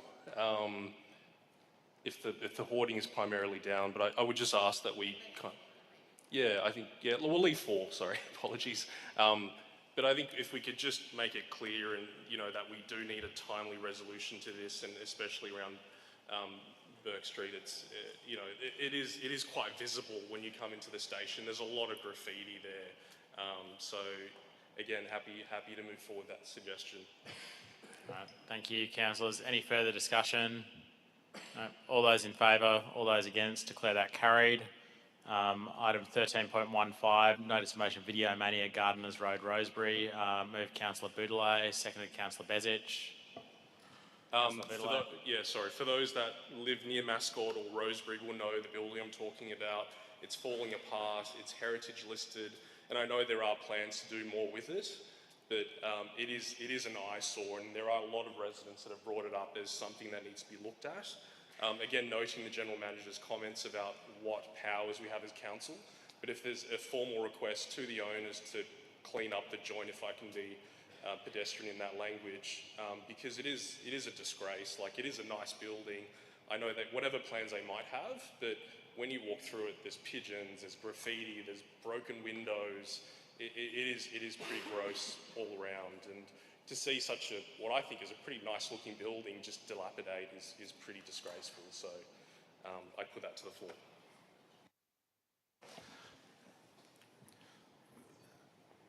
I'm sorry, the General Manager has just made the point to me that we can't actually direct the owners of the Video Mania property. It should be requests that they do that.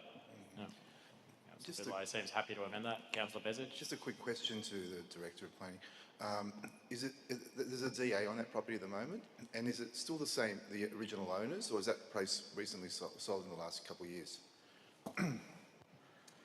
Through you, Mr. Mayor, yes, there is a DA on the property. It's been in place for some time. It was a 2016 DA approved in 2018. There were some matters that had to be addressed before that became active, and then the life of that application or that approval was extended through some COVID planning provisions. So it's been valid for longer than it normally would be, and hence the building's been sitting there. I'm not sure if the property has changed owners. We have had some recent inquiries to do with some of the conditions on that approval, like paying bonds, doing dilapidation reports on neighbouring properties. So there are some signs that development might happen there soon. The consent lapses in December 2025, so it has about another year to run. Councillor Curry. Yeah, thank you. I have to agree. I think there's been a strategy here to allow this property to just become dilapidated. It really is disgusting, and I know in previous terms of council we have made contact, so I think it's a good idea to determine more who is the current owner and write to them about the state of the property, because I know a lot of local residents raise it, and it did have a protection order on its facade, and I can see what's happening. That's being let go so that it becomes in such a state that it is no longer considered for heritage preservation, which is really disgusting, actually. So, yeah, I think that's a good thing that we find out who the owner is and we write to them, and because it should be preserved. Many of us, it was an old theatre and then it became a video shop. We'd go and get our videos there. Thank you, councillors. Any further discussion? No. Move that. All in favour, all against, declare that carried. Item 13.16, notice of motion, Council Infrastructure Program. Move Councillor Boudeleau. Do I have a seconder? Councillor Poulos. Councillor Boudeleau. Thank you again. I'll move it, but I'll make an amendment noting the General Manager's comments. So where it says plan for next council term, be submitted a report to the next council meeting. If we could change next council meeting to February meeting or whatever achievable time frame there is. Again, I think this might be indulging the new councillors here. I think, just to speak briefly, I'd love to have line of sight over what's happening over the next 4 years. Again, noting the General Manager's comments that there is a community strategic plan and capital works program we're looking at. I think, you know, it's our responsibility as councils to know what is coming over the next 4 years, what has previously been approved, what are the costings, the timeline, all of those things. So again, if there's somewhere that has that already and you can point me to it, sure, like fine, happy to withdraw, but I'd love to say to, you know, the residents in Ward 2, these are the things coming to you in the next 4 years, and having the ability to actually have input in terms of what's happening. So I'd put that to the floor as well. Thank you. You can actually find that. Sorry, Councillor Awada. Sorry. Yeah, look, just on point one, I think I would suggest that we do remove point one. I mean, the council reaffirmed the commitment to transparency. It's just implying that if we didn't reaffirm our transparency, we're not transparent. It doesn't sound an accountability and prudent to use of public funds. As you know, I mean, with the community strategic plan, which is coming up, and also we would be having, I think, would it be January or February council meeting? So maybe, I mean, the whole motion, it's already been covered from what we do from year to year. So 24, 25, we'll be covering that anyway. But I think I would suggest, I mean, with your addition, maybe remove number one. Yeah. Thank you, Mr. Mayor. Thank you, Councillor Awada. I will say that this is actually a publicly available document. It's on the website. You can find it in the Operational Plan and Budget 24-25 on page 100, where it details our entire capital works budget. Can I just, Mr. Mayor, Councillor Barlow? just a question. I mean, I was going to ask to have this all deferred because our council staff are brilliant, but they're not. I don't think they could do this all within a month. So we're deferring it to February. Is that still going to be enough time to do it with all the financials, the detail that we're asking for, or can it just be left with our strategic plan and what we normally do so that we're not putting pressure on the staff? If they haven't got the time, where do they find the time to do it? Through the Mayor. So as per our usual timetable for all of the integrated planning and reporting responsibilities, in December, so to the committees in December, you will receive the draft community strategic plan for the purposes of going on exhibition, public exhibition. So that will go to committees in the first week of December and council meeting in the second week of December. And that'll be on exhibition over a fairly extended period of time so that people can make comment on it. You will also, on the 1st of February, we'll have one of our all-day strategic planning workshops, and we will bring a draft capital works program to you at that point. Now that will be everything, gathering up everything that you've resolved, like this council and the former council resolved for the future, everything that's already in a plan, so in any of our developer contribution plans, in any of our other strategies. So you will get to see that and work on that, obviously before it goes out on public exhibition. Yeah, I believe in the past a very useful version of that, broken down by ward with a map with pins on it, has been provided by council officers. We're very committed to transparency. Councillors, is there further discussion? I mean, Councillor Boutellette, you're just happy to incorporate the comments given and the reporting that's occurring around this, given that well, I think the intent of your motion is captured by the reports that are coming up over the next 2 months. Yeah, that's fine, and you know, the intention wasn't to, you know, add, you know, a lot more work for the councillors and sorry, for the staff. But if it's already there and it ticks a lot of those things, that's fine. I'm happy with that. But if it can be presented by ward, I would find that useful. And again, being a new councillor, would love to kind of go through these things before putting a motion through. But yeah, if it incorporates that, I'm fine with that. So yeah, thank you. All right, thank you, councillors. Any further discussion? All those in favour, all those against, declare that carried. Item 13.17, notice of motion identifying cost savings in council operations for community projects. Move Councillor Boutellette. Do we have a seconder? Seconded Councillor Poulos. Councillor Boutellette. Thank you. I might just make a change to number 2 where it says an internal independent auditor. I think that might be an oxymoron, but I might just change that to internal auditor. I think, again, you know, people are tightening their belts. There's lots of things we want to spend money on.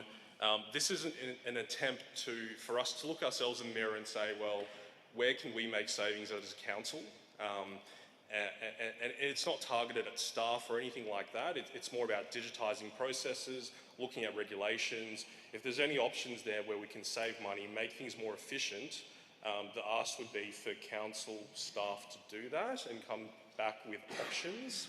And I note again the general manager's comment that there are efficiency savings that council's already tied to, but my view would be this would be a useful exercise to go through and lead by example. Thank you. Councillors, further discussion? Councillor Morrissey. So, Councillor, I understand the intent, but council has an internal auditor. We've got an independent panel of Audit Risk Improvement Committee that are highly experienced in all the things that you mentioned, and they provide guidance and independent oversight to council. All of the reports and information is publicly available. All councillors are invited to those meetings, are welcome at those meetings as observers at any time. So I can't, you know, we've got an internal audit. We can't direct one. We've already got one.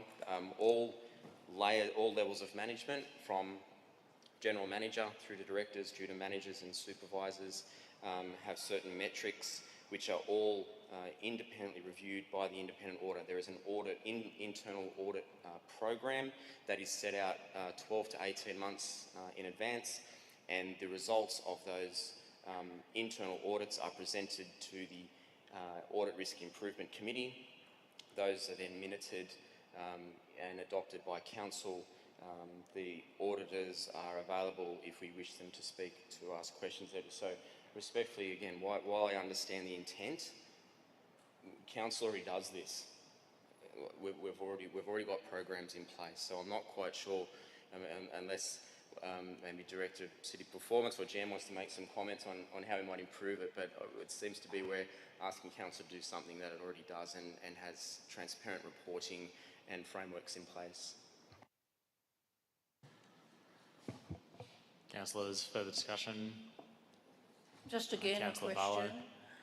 Is this achievable in the time frame without putting the pressure on the staff? I know everyone's very keen, but maybe it's, to me, we can't just pressurise the staff because we need that information in it, where it could be given to you individually, but I just want to know if it's too much, if the time frame's okay for the staff.